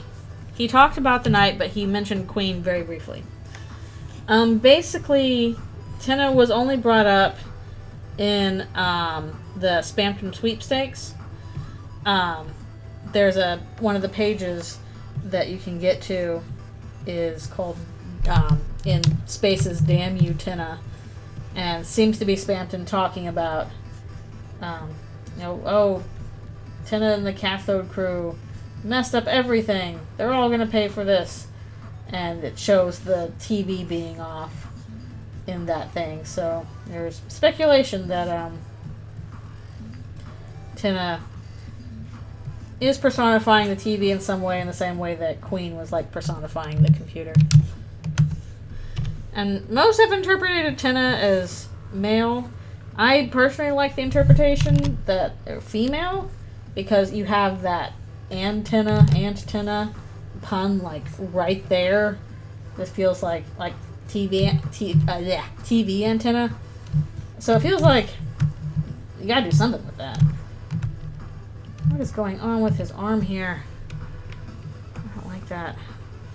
I don't like that. Oh yeah, 10 of these. Ha ha ha ha. I know.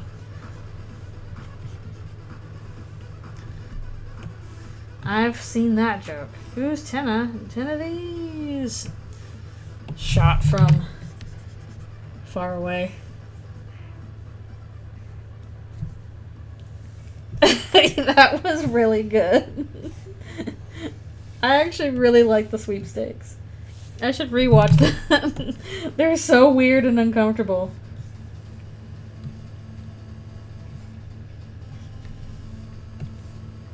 Although I wasn't familiar with Wayne Radio TV before that, but apparently, yeah, minor internet celebrity. Also, isn't Worthy Kids the one playing Tony Fox? One is like, no, I need my prizes. Isn't that Worthy Kids? Am I remembering that wrong?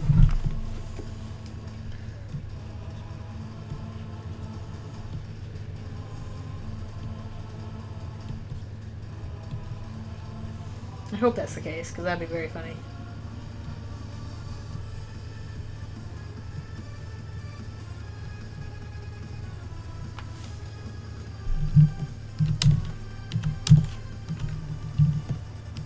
Okay, might turn off background so I can see what I'm doing.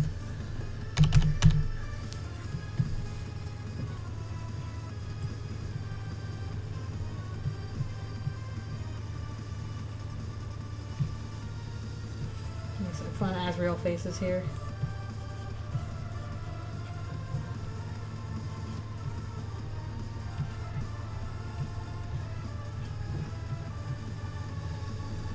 Although I wonder, are they ever going to release the silence ending for the Spamton sweepstakes?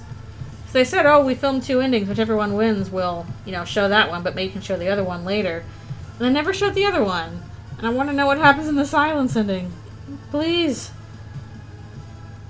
Because the freedom ending didn't seem that great either, but I'm like, what's the silence one?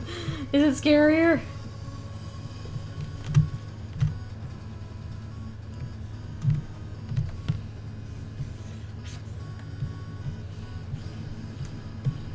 What happens to Spamton A. Spamton and Spamton B. Spamton?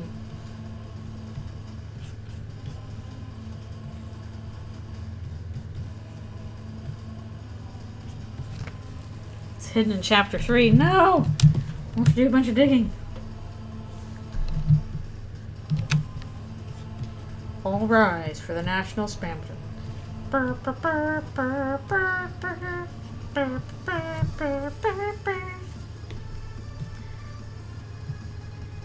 It just speeds up as the flag goes up the pole. Good stuff. The whole, yeah, I think I call that music. Like commercials.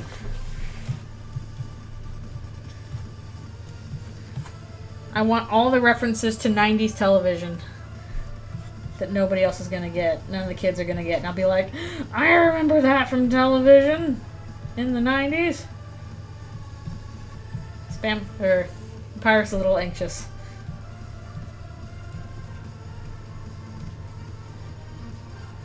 It's like, who, what, when, where, why, how, what?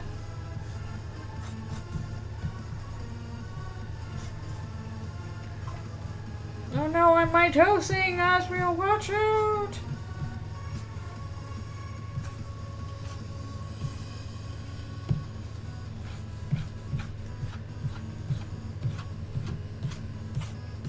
Motion lines, that means he's moving. I'm on the move very quickly. I do not remember the children's TV show Zoom. What stuff did I remember? I remember 3-2-1 Contact, and I did watch a lot of when I was a really little kid. You know, I watched a bunch of Mr. Rogers and Sesame Street and Reading Rainbow, which kicked ass.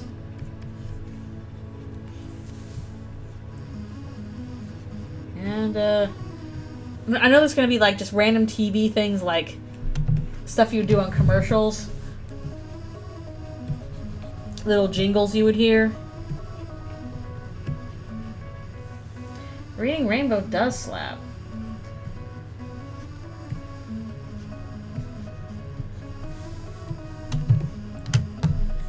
Or like the little, I don't know, this is on NBC or CBS, something where it's like, after these messages, we'll be right back. And it's like little dancing claymation guys.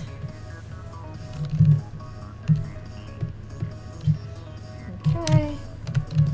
I'm done with this page. We're halfway there. Uh-oh. Lemon on a pear. Well.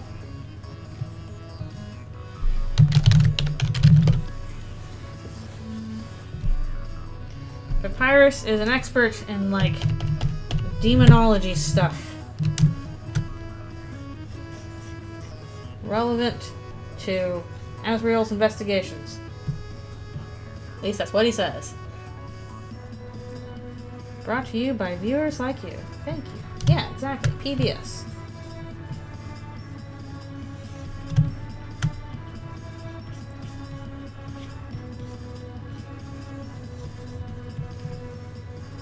I remember seeing a lot of commercials for like that game Crossfire when I was a kid. You don't get caught up in the crossfire.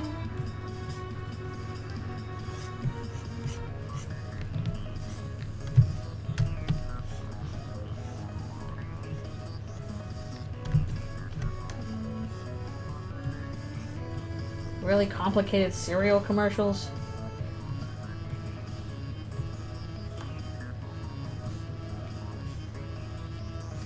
Like, I remember being absolutely blown away by the Got Milk commercial with the Trix Rabbit. I saw that on the actual television. And I was like, what? Trix. I'm gonna get those for my birthday. I like Trix.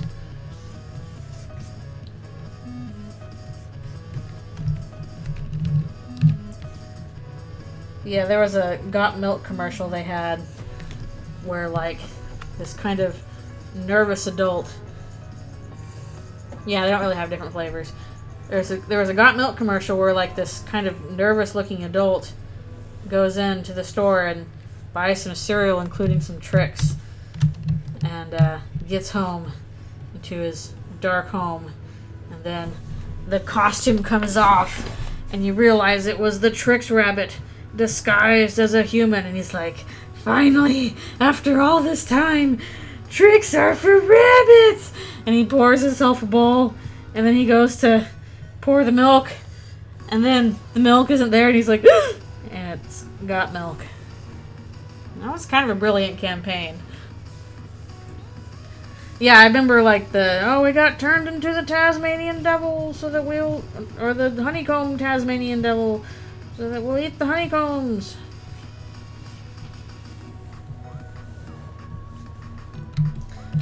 Some odd choices.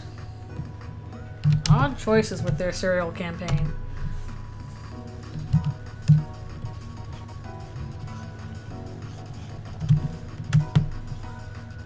I think Cookie Crisp went through like 4 or 5 different iterations of however the heck they were trying to sell it.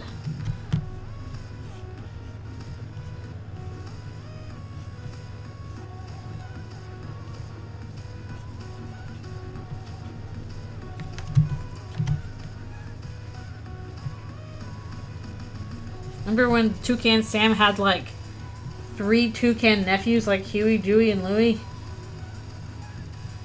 Why did he have those?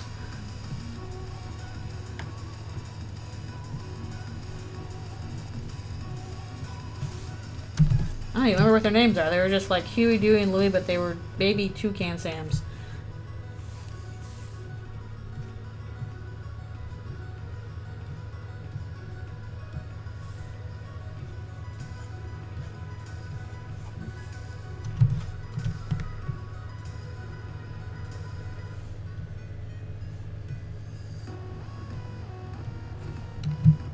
And of course there was like these big epic space battles with Captain Crunch for some reason.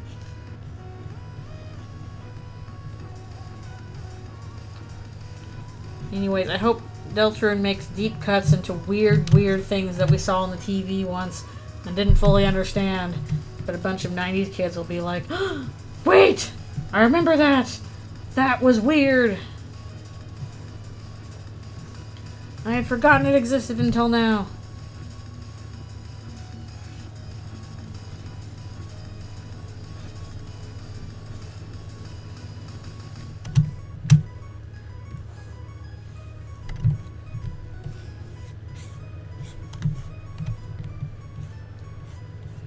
Other things big during the 90s.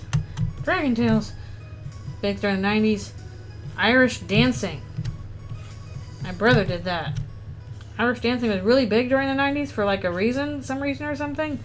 So you could like watch either this guy who did really kind of eccentric Irish dancing or get the Irish, Celtic music CDs.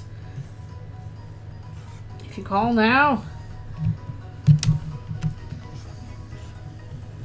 That's the true 90s experience. Irish and Celtic music, pan flutes and everything. And like that weird Courier X-Files font. Oh, well there you go. I tried it for like a month and I wasn't really into it, but my brother got really good at it. He went to like competitions and stuff. You could kick those up pretty darn high.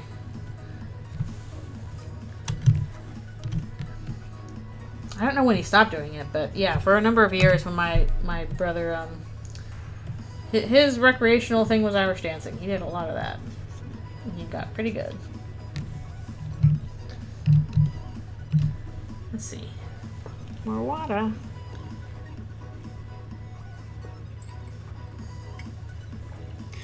I for more. I think I have 5 more minutes and I have to take my break. Unless I need to get some. Blech, I need to get some muffins soon. I'm starting to get a little hungry. Other 90s things nobody talks about.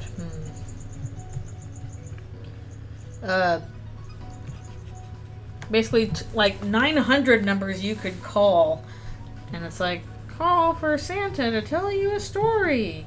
Cost this much per minute. Ask your parents. Kinda weird.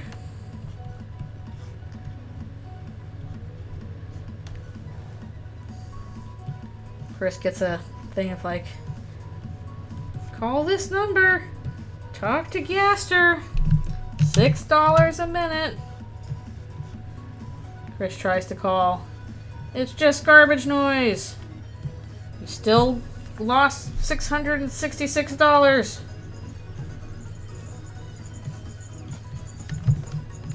Chris is like, gosh dang it. That was a whole 666 dark dollars.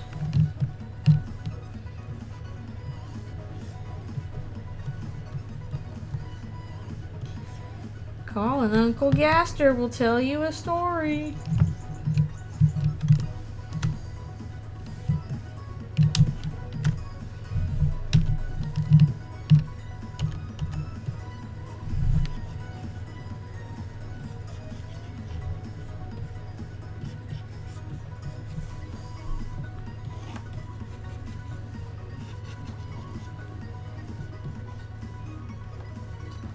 Also, whale sounds. That was a thing that was big in the 90s too. Is that people would make CDs or advertise CDs or stuff of like relaxing whale noises to help you sleep. This was like ASMR before there was ASMR, but only whales could do it.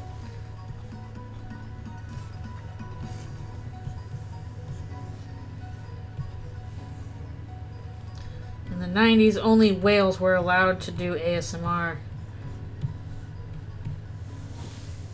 I know how to say I love you in whale. Ooh, I love you.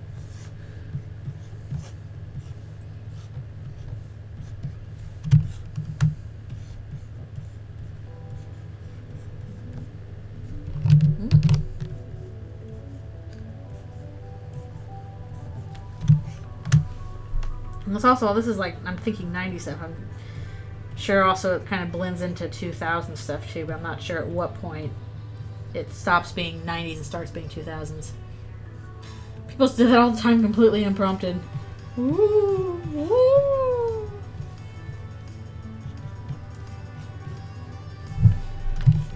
I thought that in the 2000s it was like, I know how to say I love you in dinosaur. It's rawr.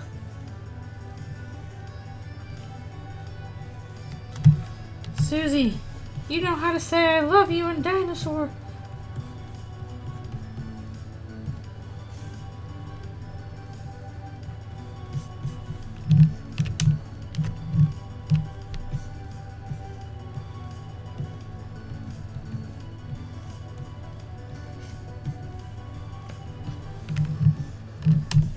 Also, lots of people are still trying to figure out CGI graphics, and they were kind of bad. Very shiny looking, like that kind of reboot sort of thing going on. Well, for me it was Real Adventures of Johnny Quest. And I was like, oh, that's so cool. It looks so future. It's in 3-dimensional animation.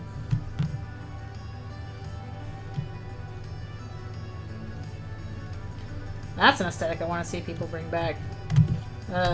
Amazing Digital Circus kind of does that, but Amazing Digital Circus still looks a bit more polished compared to like Reboot.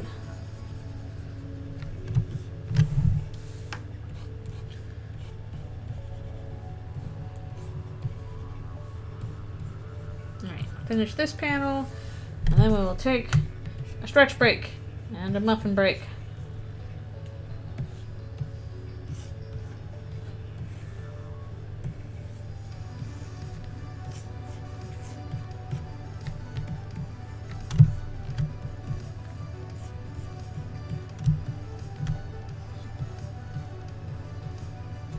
Inyo was really big during the 90s, probably part of the whole, you know, Celtic music kind of thing going on. Oh, I haven't heard of that game. I do love me those old adventure games. I still have Monkey Island on my list to play, because I haven't played Monkey Island. Well, I did grow up playing Day of the Tentacle. That was a cool one for me.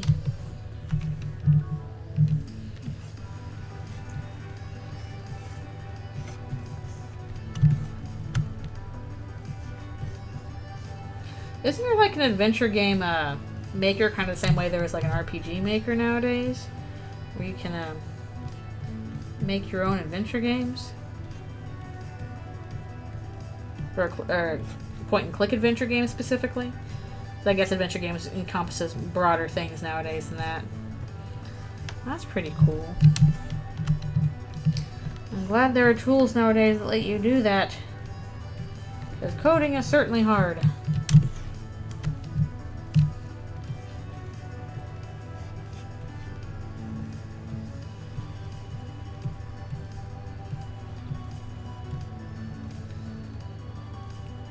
Yeah, I think I tried Twine a little bit.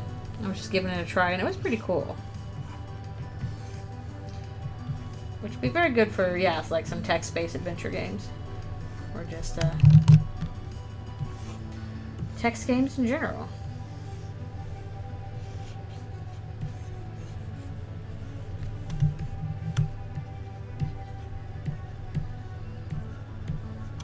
Question mark?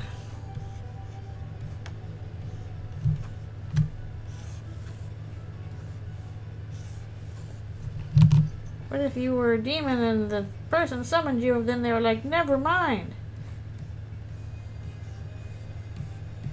What would you do then? Okie dokie. Alright, it is time for a quick stretch break and also muffin and water and all of these things together.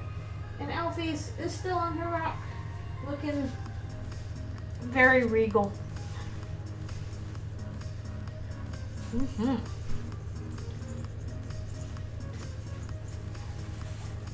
But we are more than halfway done through the pictures. This is just the longest one. This one is 10 pages, and the previous parts were like 6 and 7 pages, so this one's just a little bit longer. Because they have a lot of ground to cover.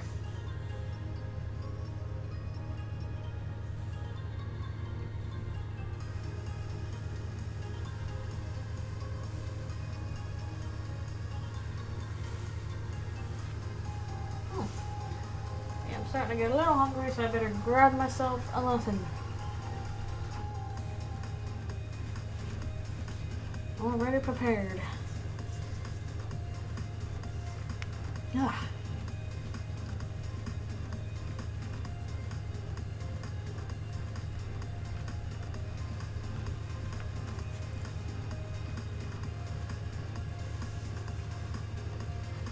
I'm really hoping that I'll have all of these parts done within like 2 weeks or less, if I'm lucky.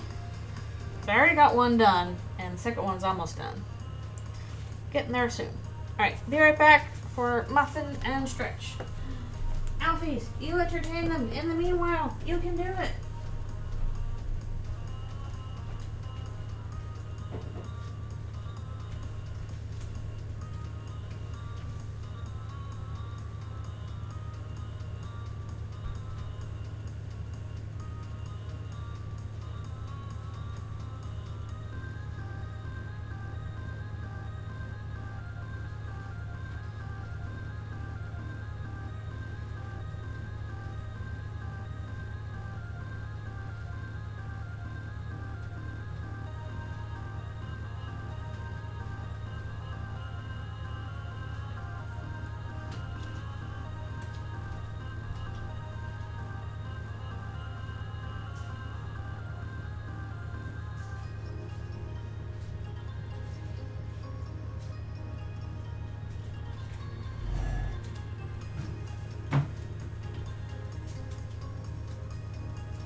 running.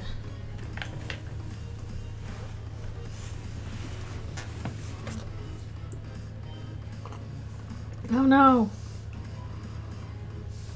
I did try Game Maker myself, and it was pretty interesting, but I am easily intimidated by coding. What is that bottom right panel? Papyrus is explaining how some demon stuff works. Because he's a demon expert. He's the coolest.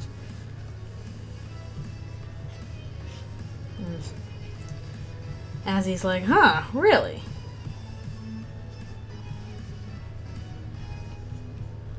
Is that so? So we get to the bottom right panel, which is even funnier. Papyrus is like, yes, I am demon expert.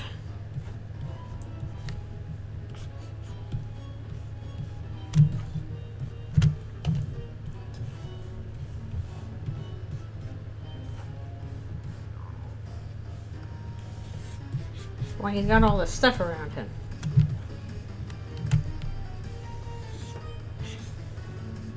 So kind of fortune telling, but not exactly. He likes weird little knickknacks and stuff. Ah. I keep feeling like a hair on me or something. I hate that.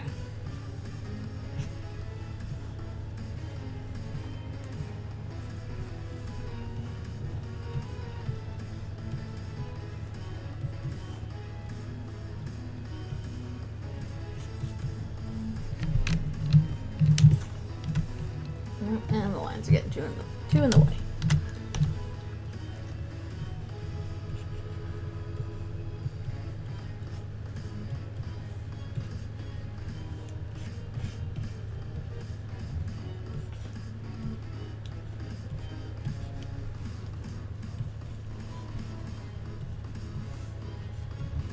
Iris is just happy he has somebody to info dump to. Let him info dump. Is there any foreshadowing in the other comics? Yes, I would say so. I would say there is some foreshadowing. There's a little bit in the Shawn comic, for example, and in the Rainy Day comic. That's got some stuff, as well as the Queen boss battle.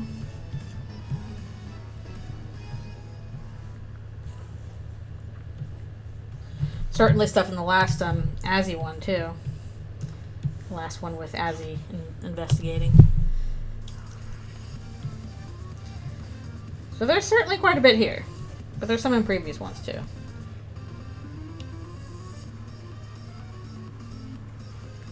Yes, that too. That is also foreshadowing something.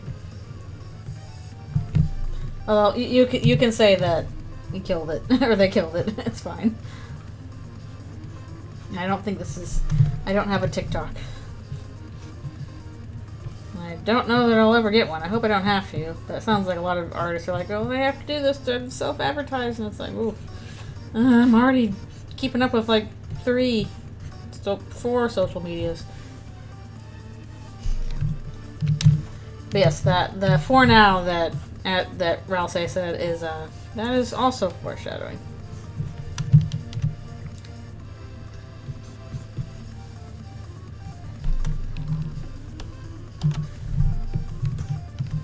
You'll have to guess what.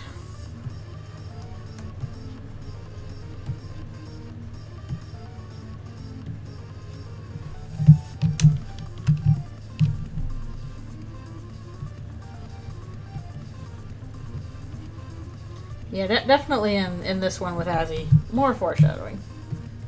Quite a bit of it.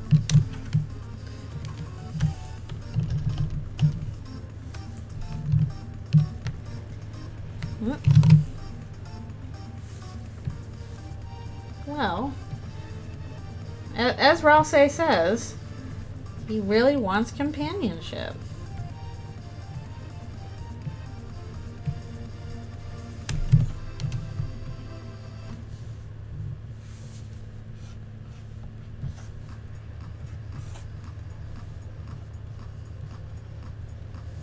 At least about that, he is not lying.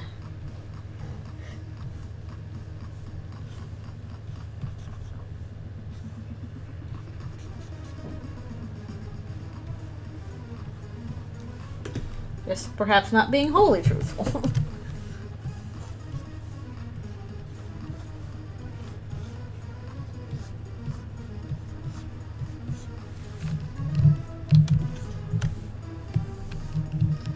At the end of the day, he is still a demon.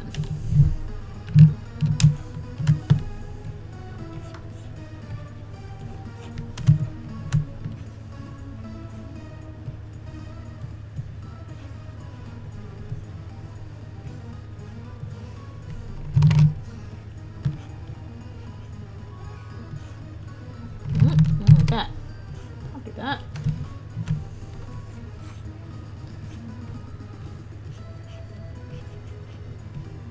So basically, Rouse is nice now, but his definition of nice might be problematic later.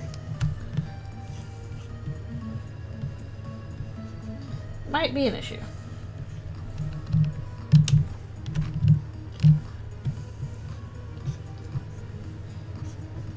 Don't drop your favorite pot or demons might come out.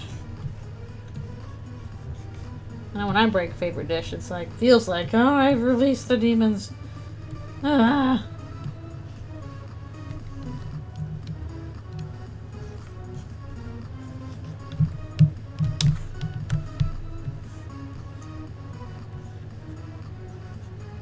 I hate that feeling of anticipation when it's like, you've just dropped something that you know is going to break and you can't save it in time. And so your whole body just kind of like hitches up and it's like, no! There's nothing you can do about it for like 0.02 seconds.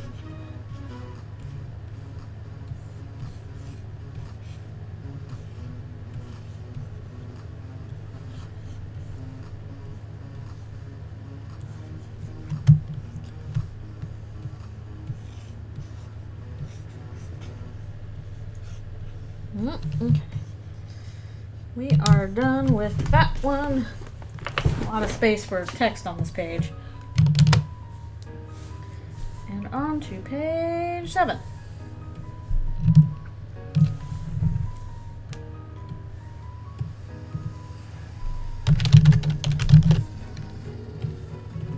Papyrus is laying it out.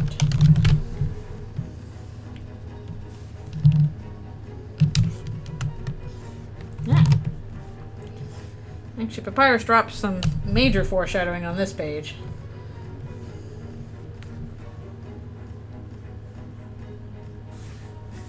Being an Eldritch Horror world could do that. True.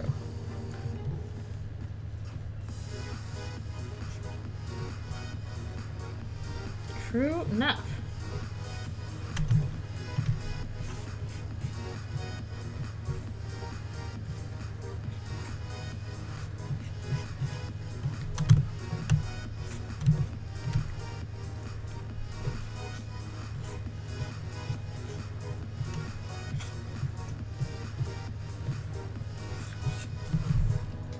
I gotta finally write down all the ending stuff that's kind of rattling around in my head, try and organize it, and figure out how I'm gonna tackle that. I know I need to make a post about that eventually. So I'm like, holy crap, this will be kind of long and complicated and very hard to draw. I need to figure out how I want to approach it.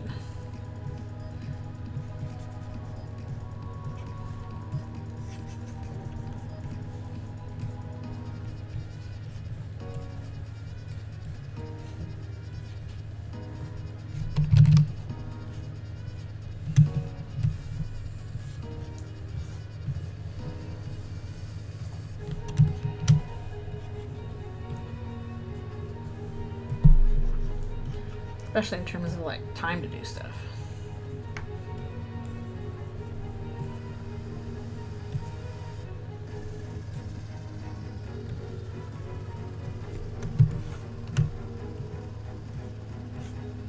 I'm also debating if I want to actually tackle some of the secret boss battles, but they will also be hard.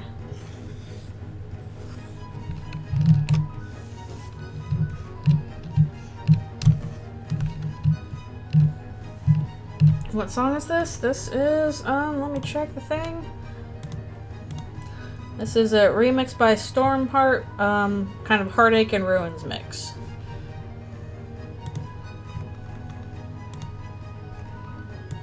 It's pretty fun. I really like this one.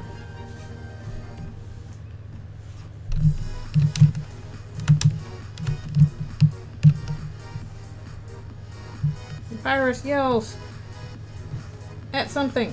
Oh, so did I do the cuff something already? No, I have not. I'll do those cuffs. Little fancy bone designs. The Scalabros.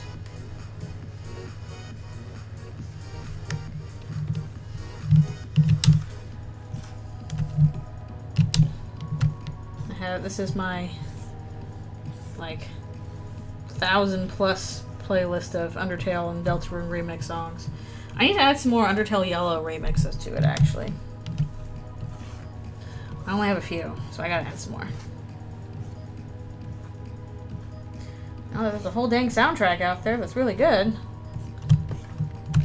It's very good. I'm a little peeved that people are like, oh, it should be canon. I'm like, no, it should not be canon. It is very, very good as a fan game. Please let it just be a fan game. Let it be an excellent fan game. It does not need to be canon in order to be, you know, legit and really fun. And very good. Heck, in the one of the parts that's coming up, there will be a little bit of an Undertale Yellow reference. Just a little one.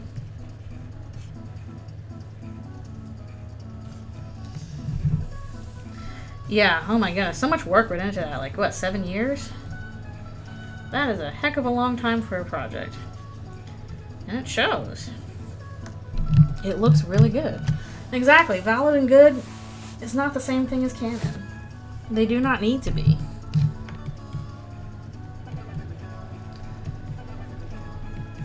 Heck, I think they're gonna speedrun it at the next GDQ. That's pretty cool. That shows how far it's come. That it, you know, as a fan game, it gets its own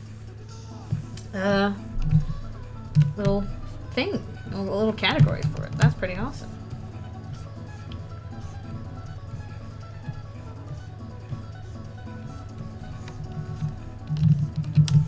But yeah, tiny little Undertale reference, or Undertale Yellow reference, will be in the first part of this comic.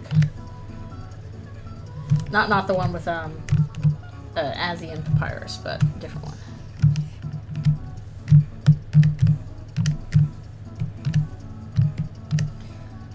I wish I could do my...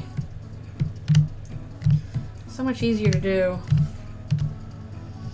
Straight lines mini angle in Storyboard Pro. Oh well. It's supposed to be a silhouette.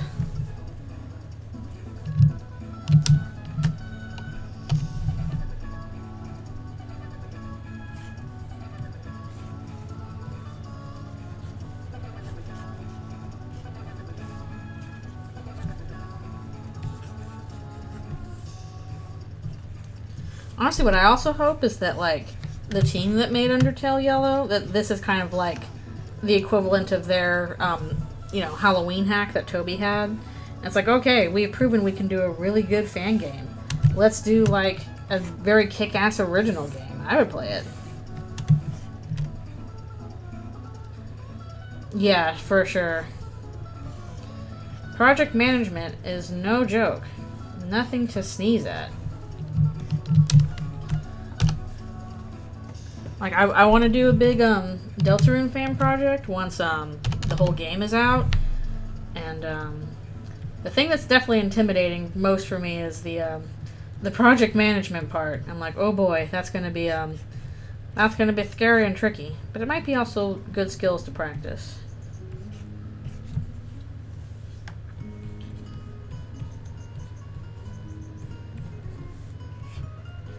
See if I can carry over anything I've gotten from animation industry in terms of, like, scheduling people. All that good stuff.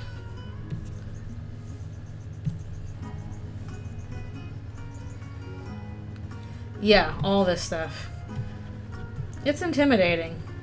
That's probably what stopped me from kind of advancing in my work stuff. Like, I'm still just an artist now, and a lot of my friends who are also artists have moved on to like a supervisor or you know, director or management positions, and that's super cool.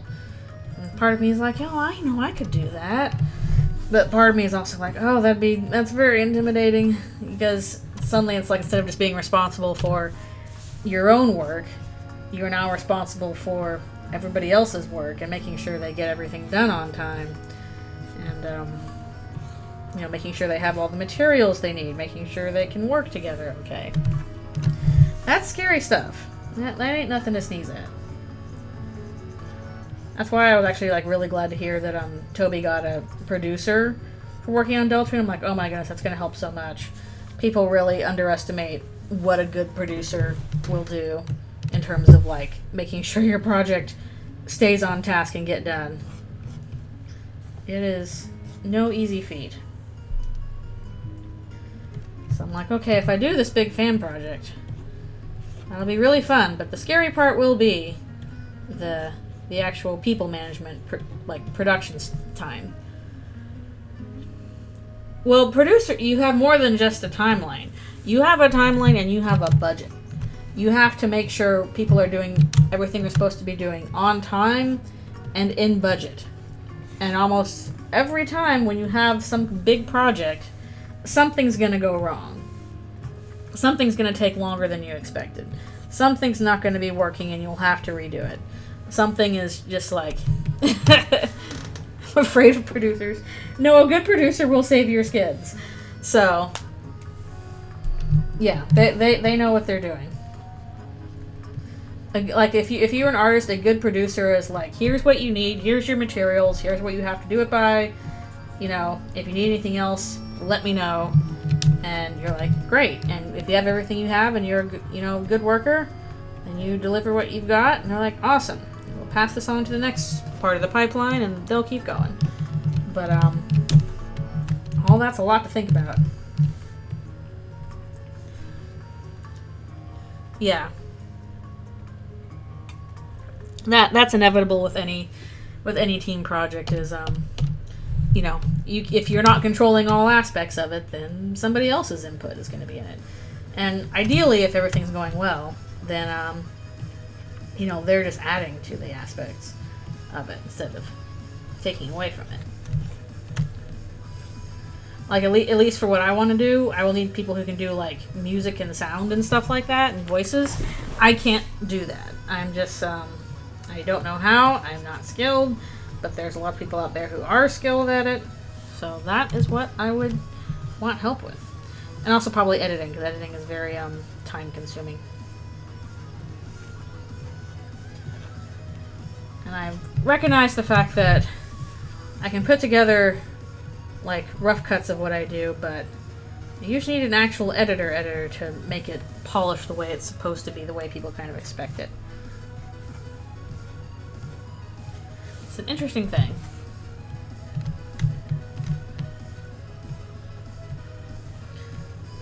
Paris is like, wait, really? Yeah, I'm aiming for a video thing. I unfortunately can't do game beats because I don't think I have the skills for that. I've tried to learn coding and stuff like that, and I'm like, this is very cool, but it all goes in one ear and out the other for me. I tried really hard. And I just, unless I devote a ton of time to it, I don't think I could do a game. But what I can do is an animatic, because that's what I do for my job. I know what's involved with it. I already have the tools for it. I know how long it takes for me to do the art and the writing aspect of it. So that part I can do. But what I need more stuff with is the sound. I know that's really important, and I can't do that part myself. Sound, music, all that's like, I don't know, such a big chunk of, you know, making any kind of video project, so. That is where I would need help. But I know what I can do in terms of like, art and, writing.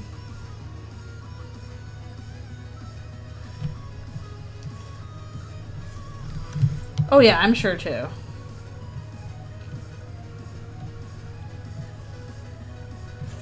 I'm certain of that. Just again, I want to do. I'm not sure what the project would be yet in terms of actual like story, but I would basically I want to do a big Deltarune animatic project after the full game is out. We know what the full story is. Something in response to that, because I know I can do animatics, and I like doing them. I like doing storyboards. I am basically saving money for that.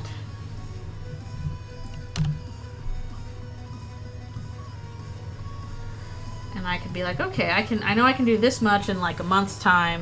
So if we can come out with like, you know, like 8 to 10 minutes animatic per month, and then at the end of like a year, we could have like a movie length thing. So I kind of want to practice with that a little bit. With I know I'm still in the middle of Eldritch Rune stuff, but I want to do a little animatic for the anniversary coming up in you know, a few months, the end of in fall. So we're gonna start on that soon, hopefully.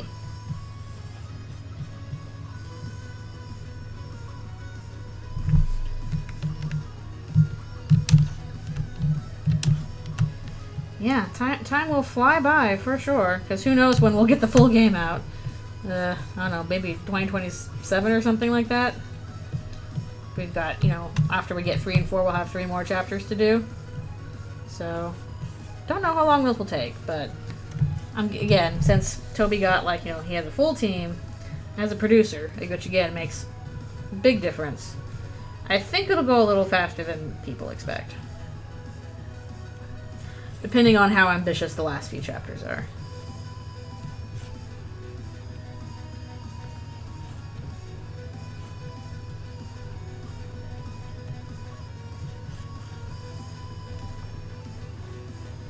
Well, I'm not just talking about 3 and 4. I'm talking about 5, 6, and 7. The whole game.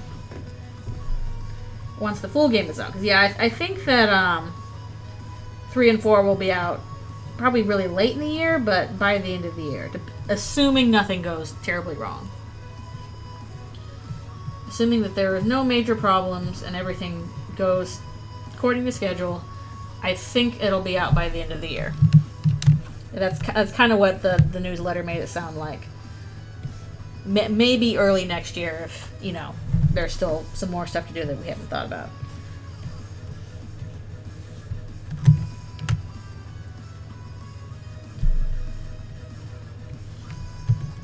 But 3's totally done. 4 seems like it's almost done. And they're, you know, going through basically the editing process for that, so to speak. Fixing all the little issues that pop up that I'm sure it's like, this wasn't an issue before, and suddenly now it is. I'm so curious what all the various level gimmicks will be.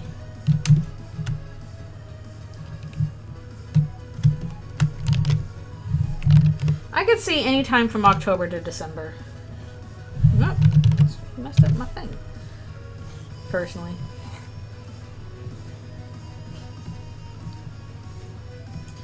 I just don't want it coming out when it's Christmas break, because I usually visit my family during Christmas break. And I won't be able to play it then, because I'll be at home with them. Please, just don't do it during Christmas break. I will be visiting family, and I'll also be quietly going nuts because I won't be able to play.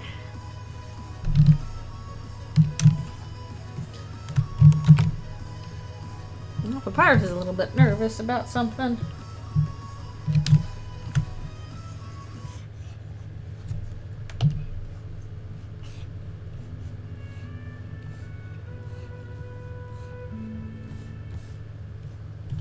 I literally wanted to take off some time to play it as soon as it came out. And if it comes out like during the time I'll be visiting my family, I will be like, no! Please, I wanted to play you right away. I will die if I have to wait.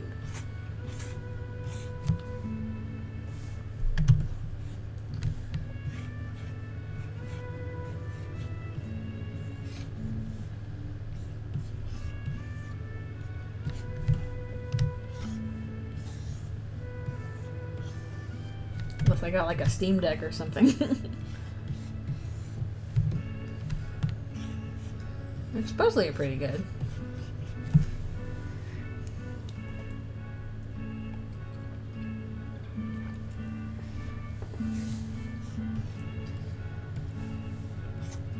Too many hands here.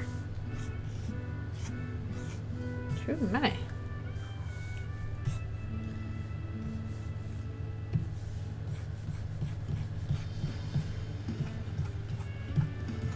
I'll scratch you out, hands.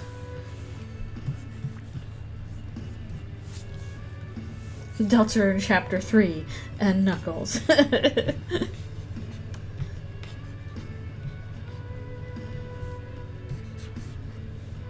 that would be a twist. Knuckles was the knight all along. The clues were all there.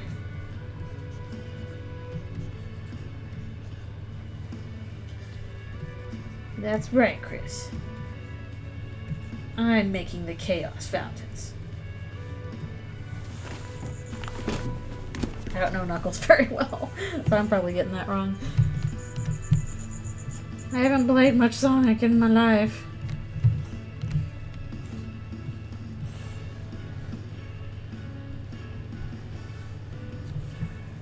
Knuckles will make good friends with Jibble.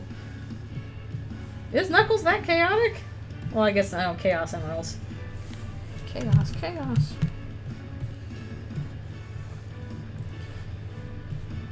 Wonder if we get to Chapter 3 Secret Boss and it's like, we all as secret bosses know each other.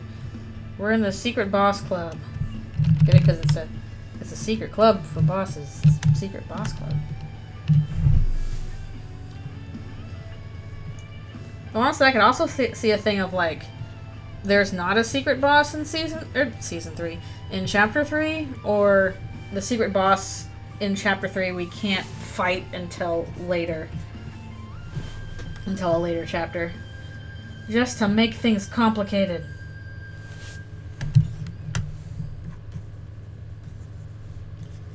This Spamton says, me no knows, me no cares. All that stuff is up in the airs.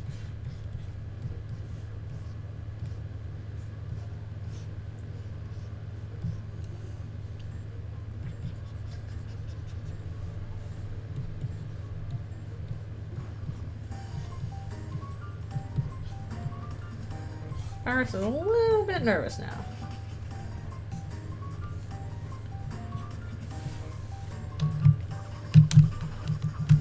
That's just making, as he kind of thoughtful.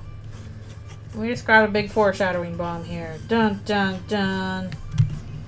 Dun dun dun. Yes, this is Mad Dummy song.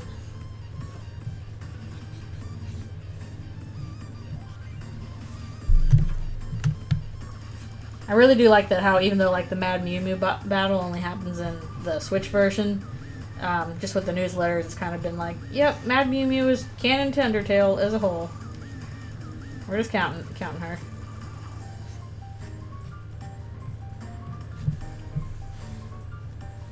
Good for her.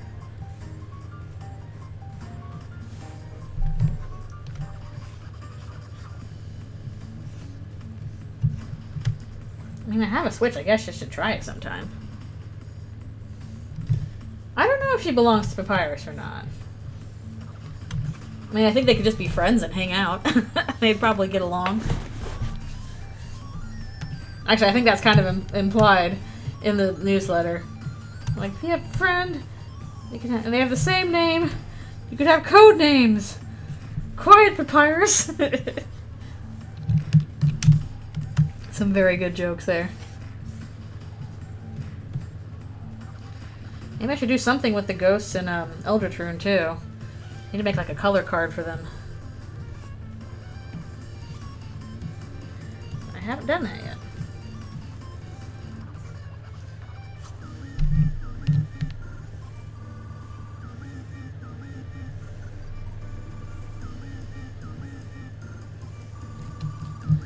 They are not Eldritch Beasts, because they are from Hometown.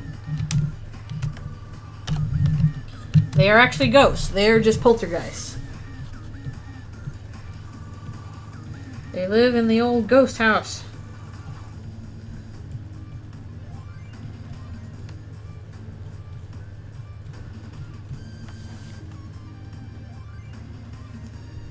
Pirates and yeah. Oh, I don't know. I guess they would see. You want a cat? You have papyrus.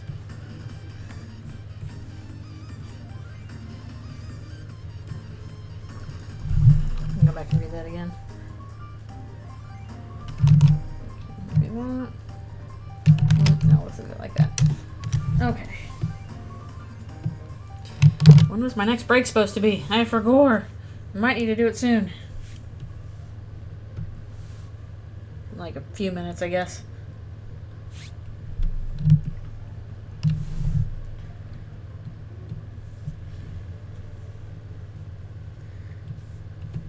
Toby Fox is confirmed to be an amalgamate. Oh no, Toby!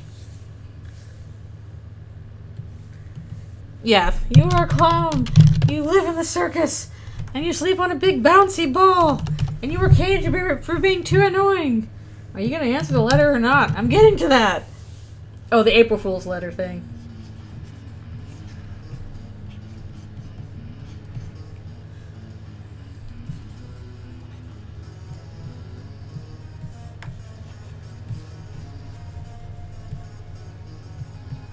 Some very good jokes.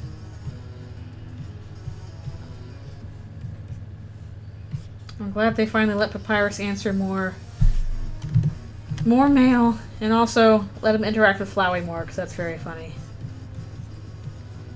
Whatever you say, Papaya. Who's he? From the name, it sounds like we would get along.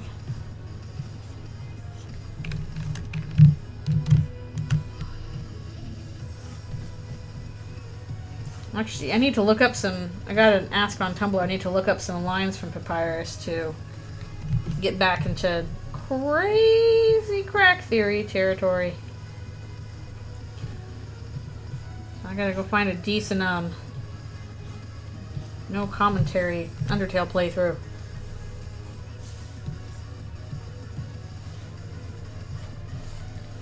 Crazy old Murrays.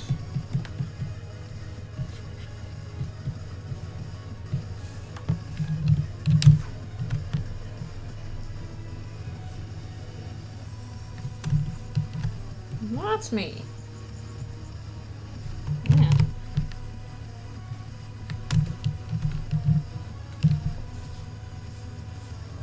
Yeah.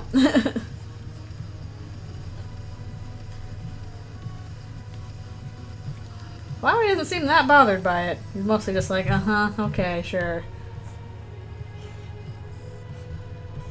It's Flowey, no R. Okay, Flowey.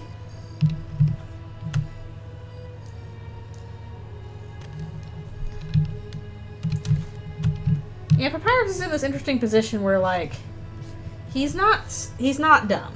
He is, in fact, quite a clever guy. But he seems to, like, be missing a lot of important information often. I don't even want to call it naivete, because it's just like, I don't know, it's kind of odd. And that kind of ties into my crazy crack theory. I've just been thinking about him lately. Papyrus, I'm thinking of you. What are you up to?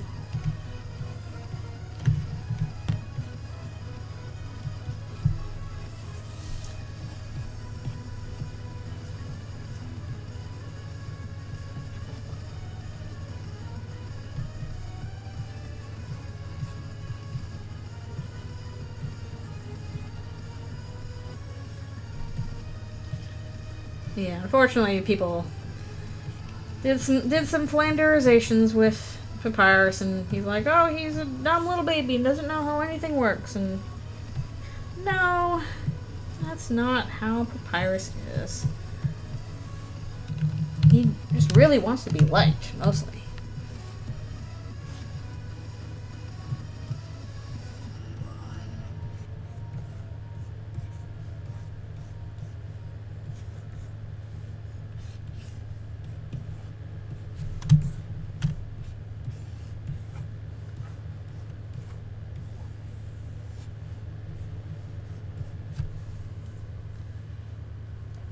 Exactly.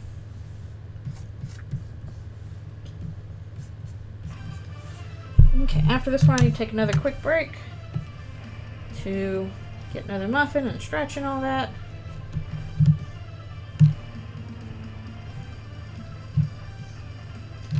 Yep. But then he finds he can't do it. He's like, I'll be popular, popular, popular. I will bathe in a shower of kisses every morning.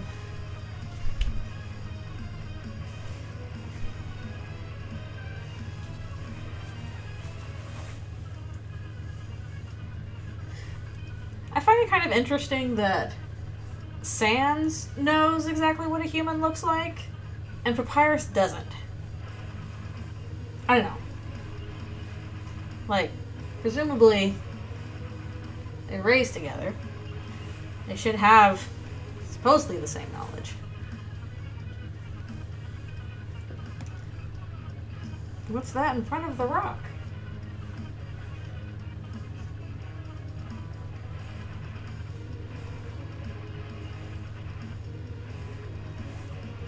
My neck stretches in.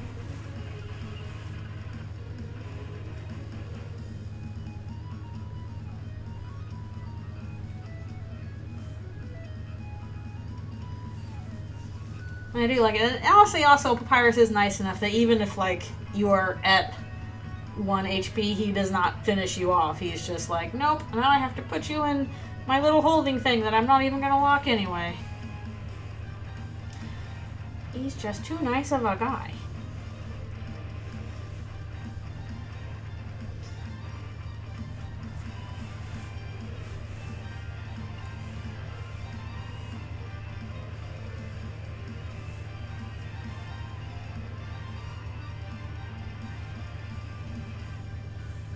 Alright, and again, I'll be right back for more stretches and one more muffin. Alphys, you moved! You moved to the top of your thing.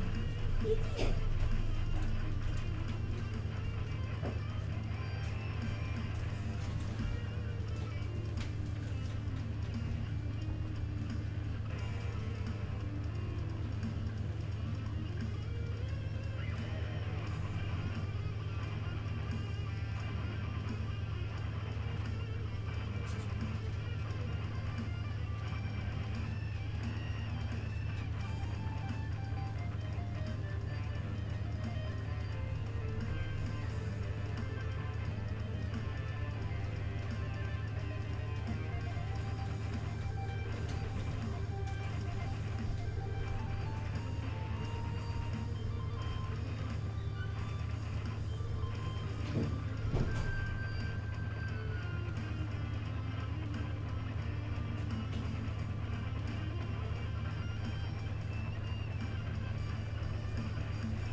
Okay, I have returned at last.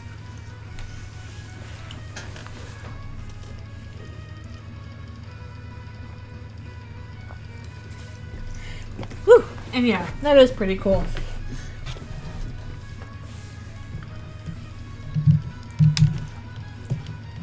This Papyrus and Toriel kind of have stuff in common in that way.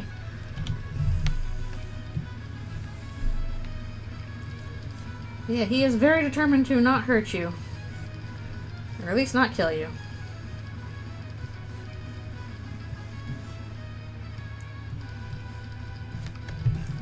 Whereas regular monsters are just like, oh sure. We're just expressing ourselves through magic. Oh no, they died!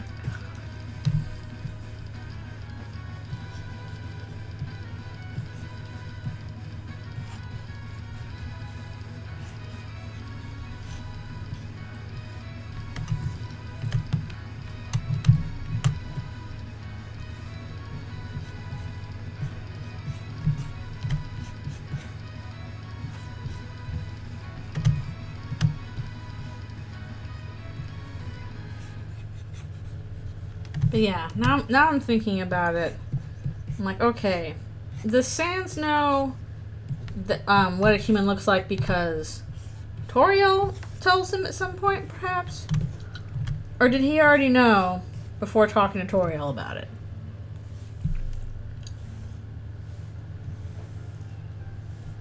I guess you would have, like, described what a human is. Because Sans knows immediately upon seeing Frisk. But Papyrus needs to have it pointed out to him.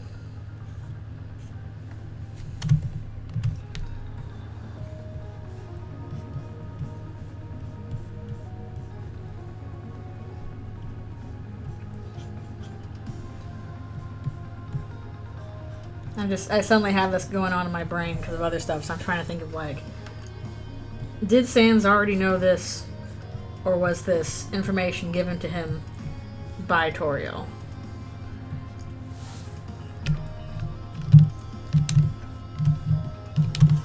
Maybe that's something we'll just never know, unfortunately.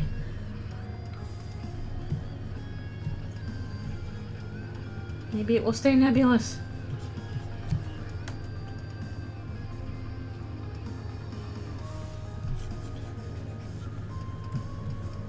Well, can Sans see the camera? He knows that there is some force that is, you know, bigger than just Frisk the human that is toying with them. But does he know that that force, that anomaly, is another human that's playing a game?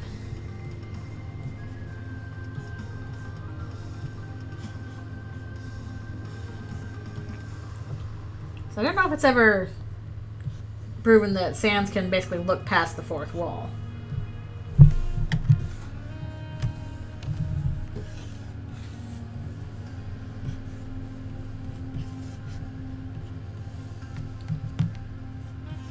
So far, at least in Deltron, it seems like only Rouse and Chris do that, since they'll sometimes turn to look towards the camera or away from the camera. Like, Chris often, you know, if the cutscene just finishes, instead of, you know, facing the direction they're going to go, will face towards the camera. Like they're expecting you, the player, to do something.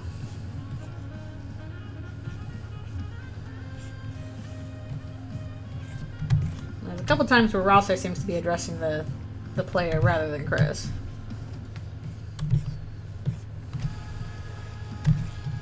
I'm not sure how often that happens in Undertale.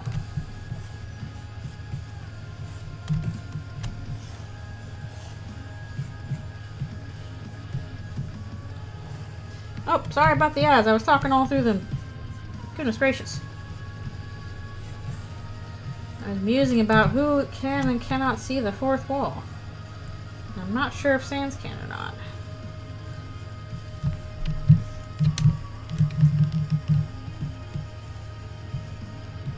Or the lack of the fourth wall, I guess.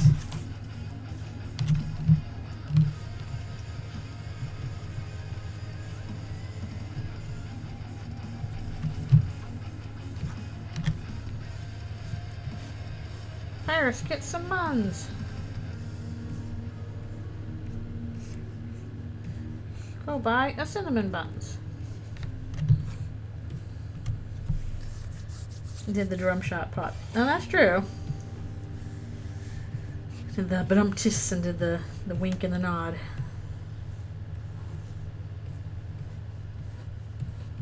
Oh, that's kind of weird. That's the only time he does that. I wish he'd done that a little bit more often.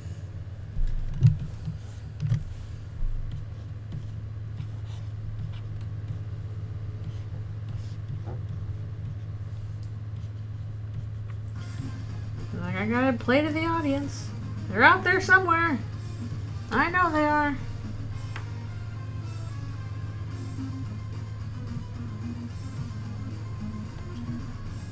Imagine if in real life you're talking to people and you always know that there's some invisible audience just off to your right. So you gotta be like, well, I gotta acknowledge them. Hello, audience.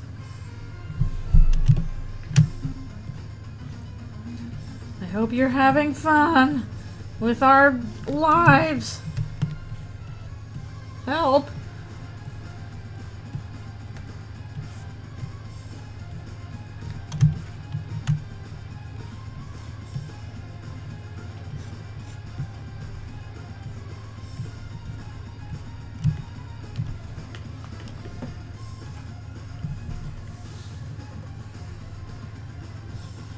Also true.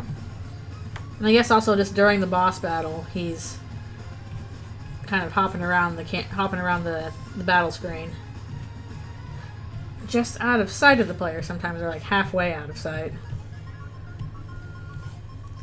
It's always an interesting effect.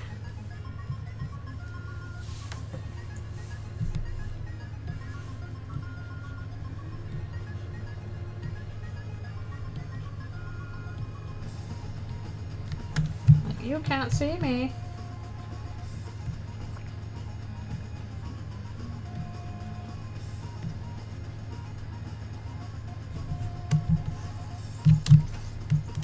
Definitely raises interesting things if Sans and Papyrus are from Deltarune and become aware of a player there, and then assume, well, maybe this universe has it too. Oh, great. Can't leave that well enough alone, can we?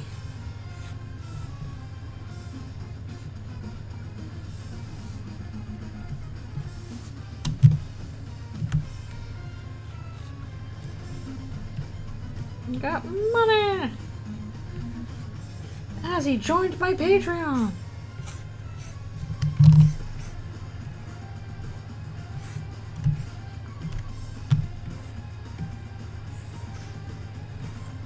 At the $5 plus tier.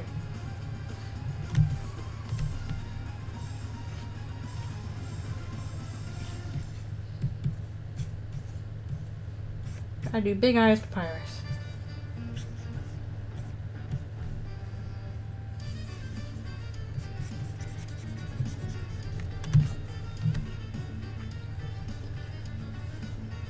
And again, I also kind of wonder how much of Deltarune and Toby had kind of planned and set aside before doing Undertale.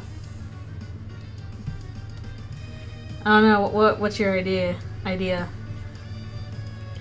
for a mod or a fan game?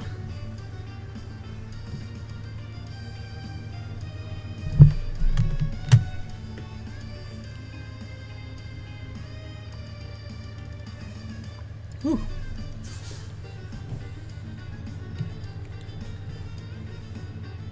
Sans fourth wall breaks to the nth degree. Man, it'd be kind of funny if you could like get it to hook up to like, I don't know, a microphone or something, and like every time the player like talks, the microphone picks it up, and Sans will just turn and look at you. I have no clue how you would achieve that. That sounds kind of hard, but maybe not that hard. I don't know.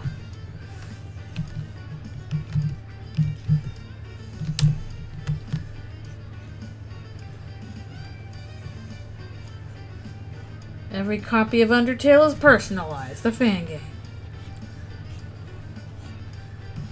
Big happy eyes, Papyrus.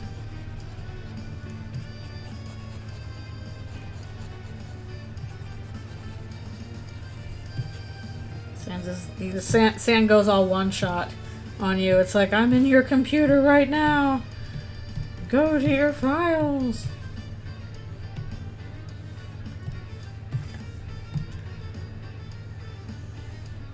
Yeah, I think that would be an obvious thing you have to ask for. We're gonna use your mic. Is that okay?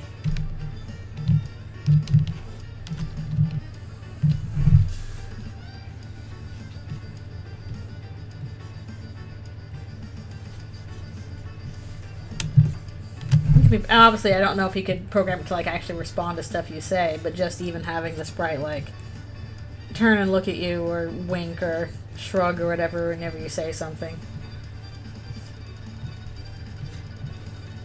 That could be kind of funny. Can't hear your joke, but I assume it's a good one.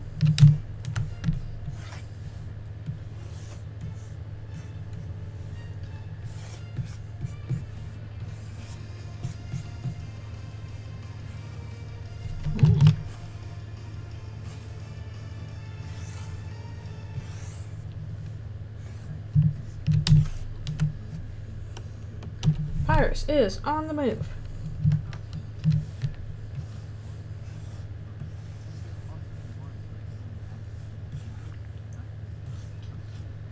Hey, Sans, I'm one of those PNT tubers now. Sans, that doesn't make any sense.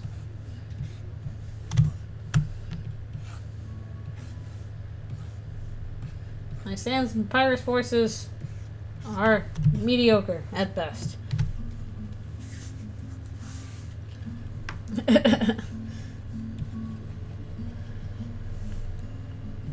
The Papyrus rant soda.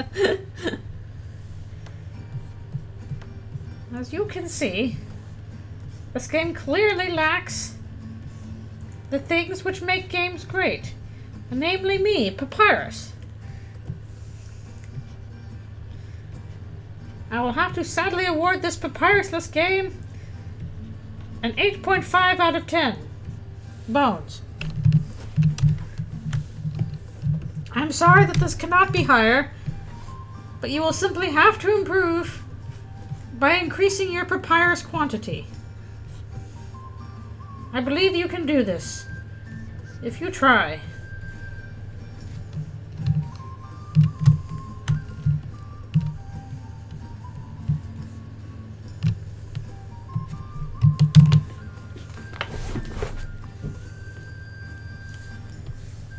Okay, on to 9.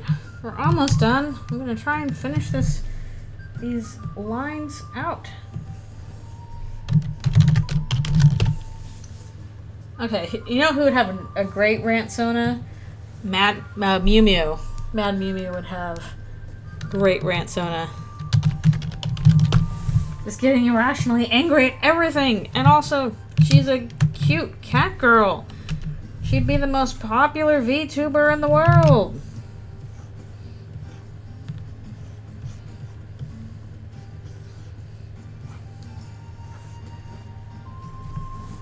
Foolish, foolish, foolish. The obvious one. I guess another obvious one would be Flowey. He would definitely rant at everything.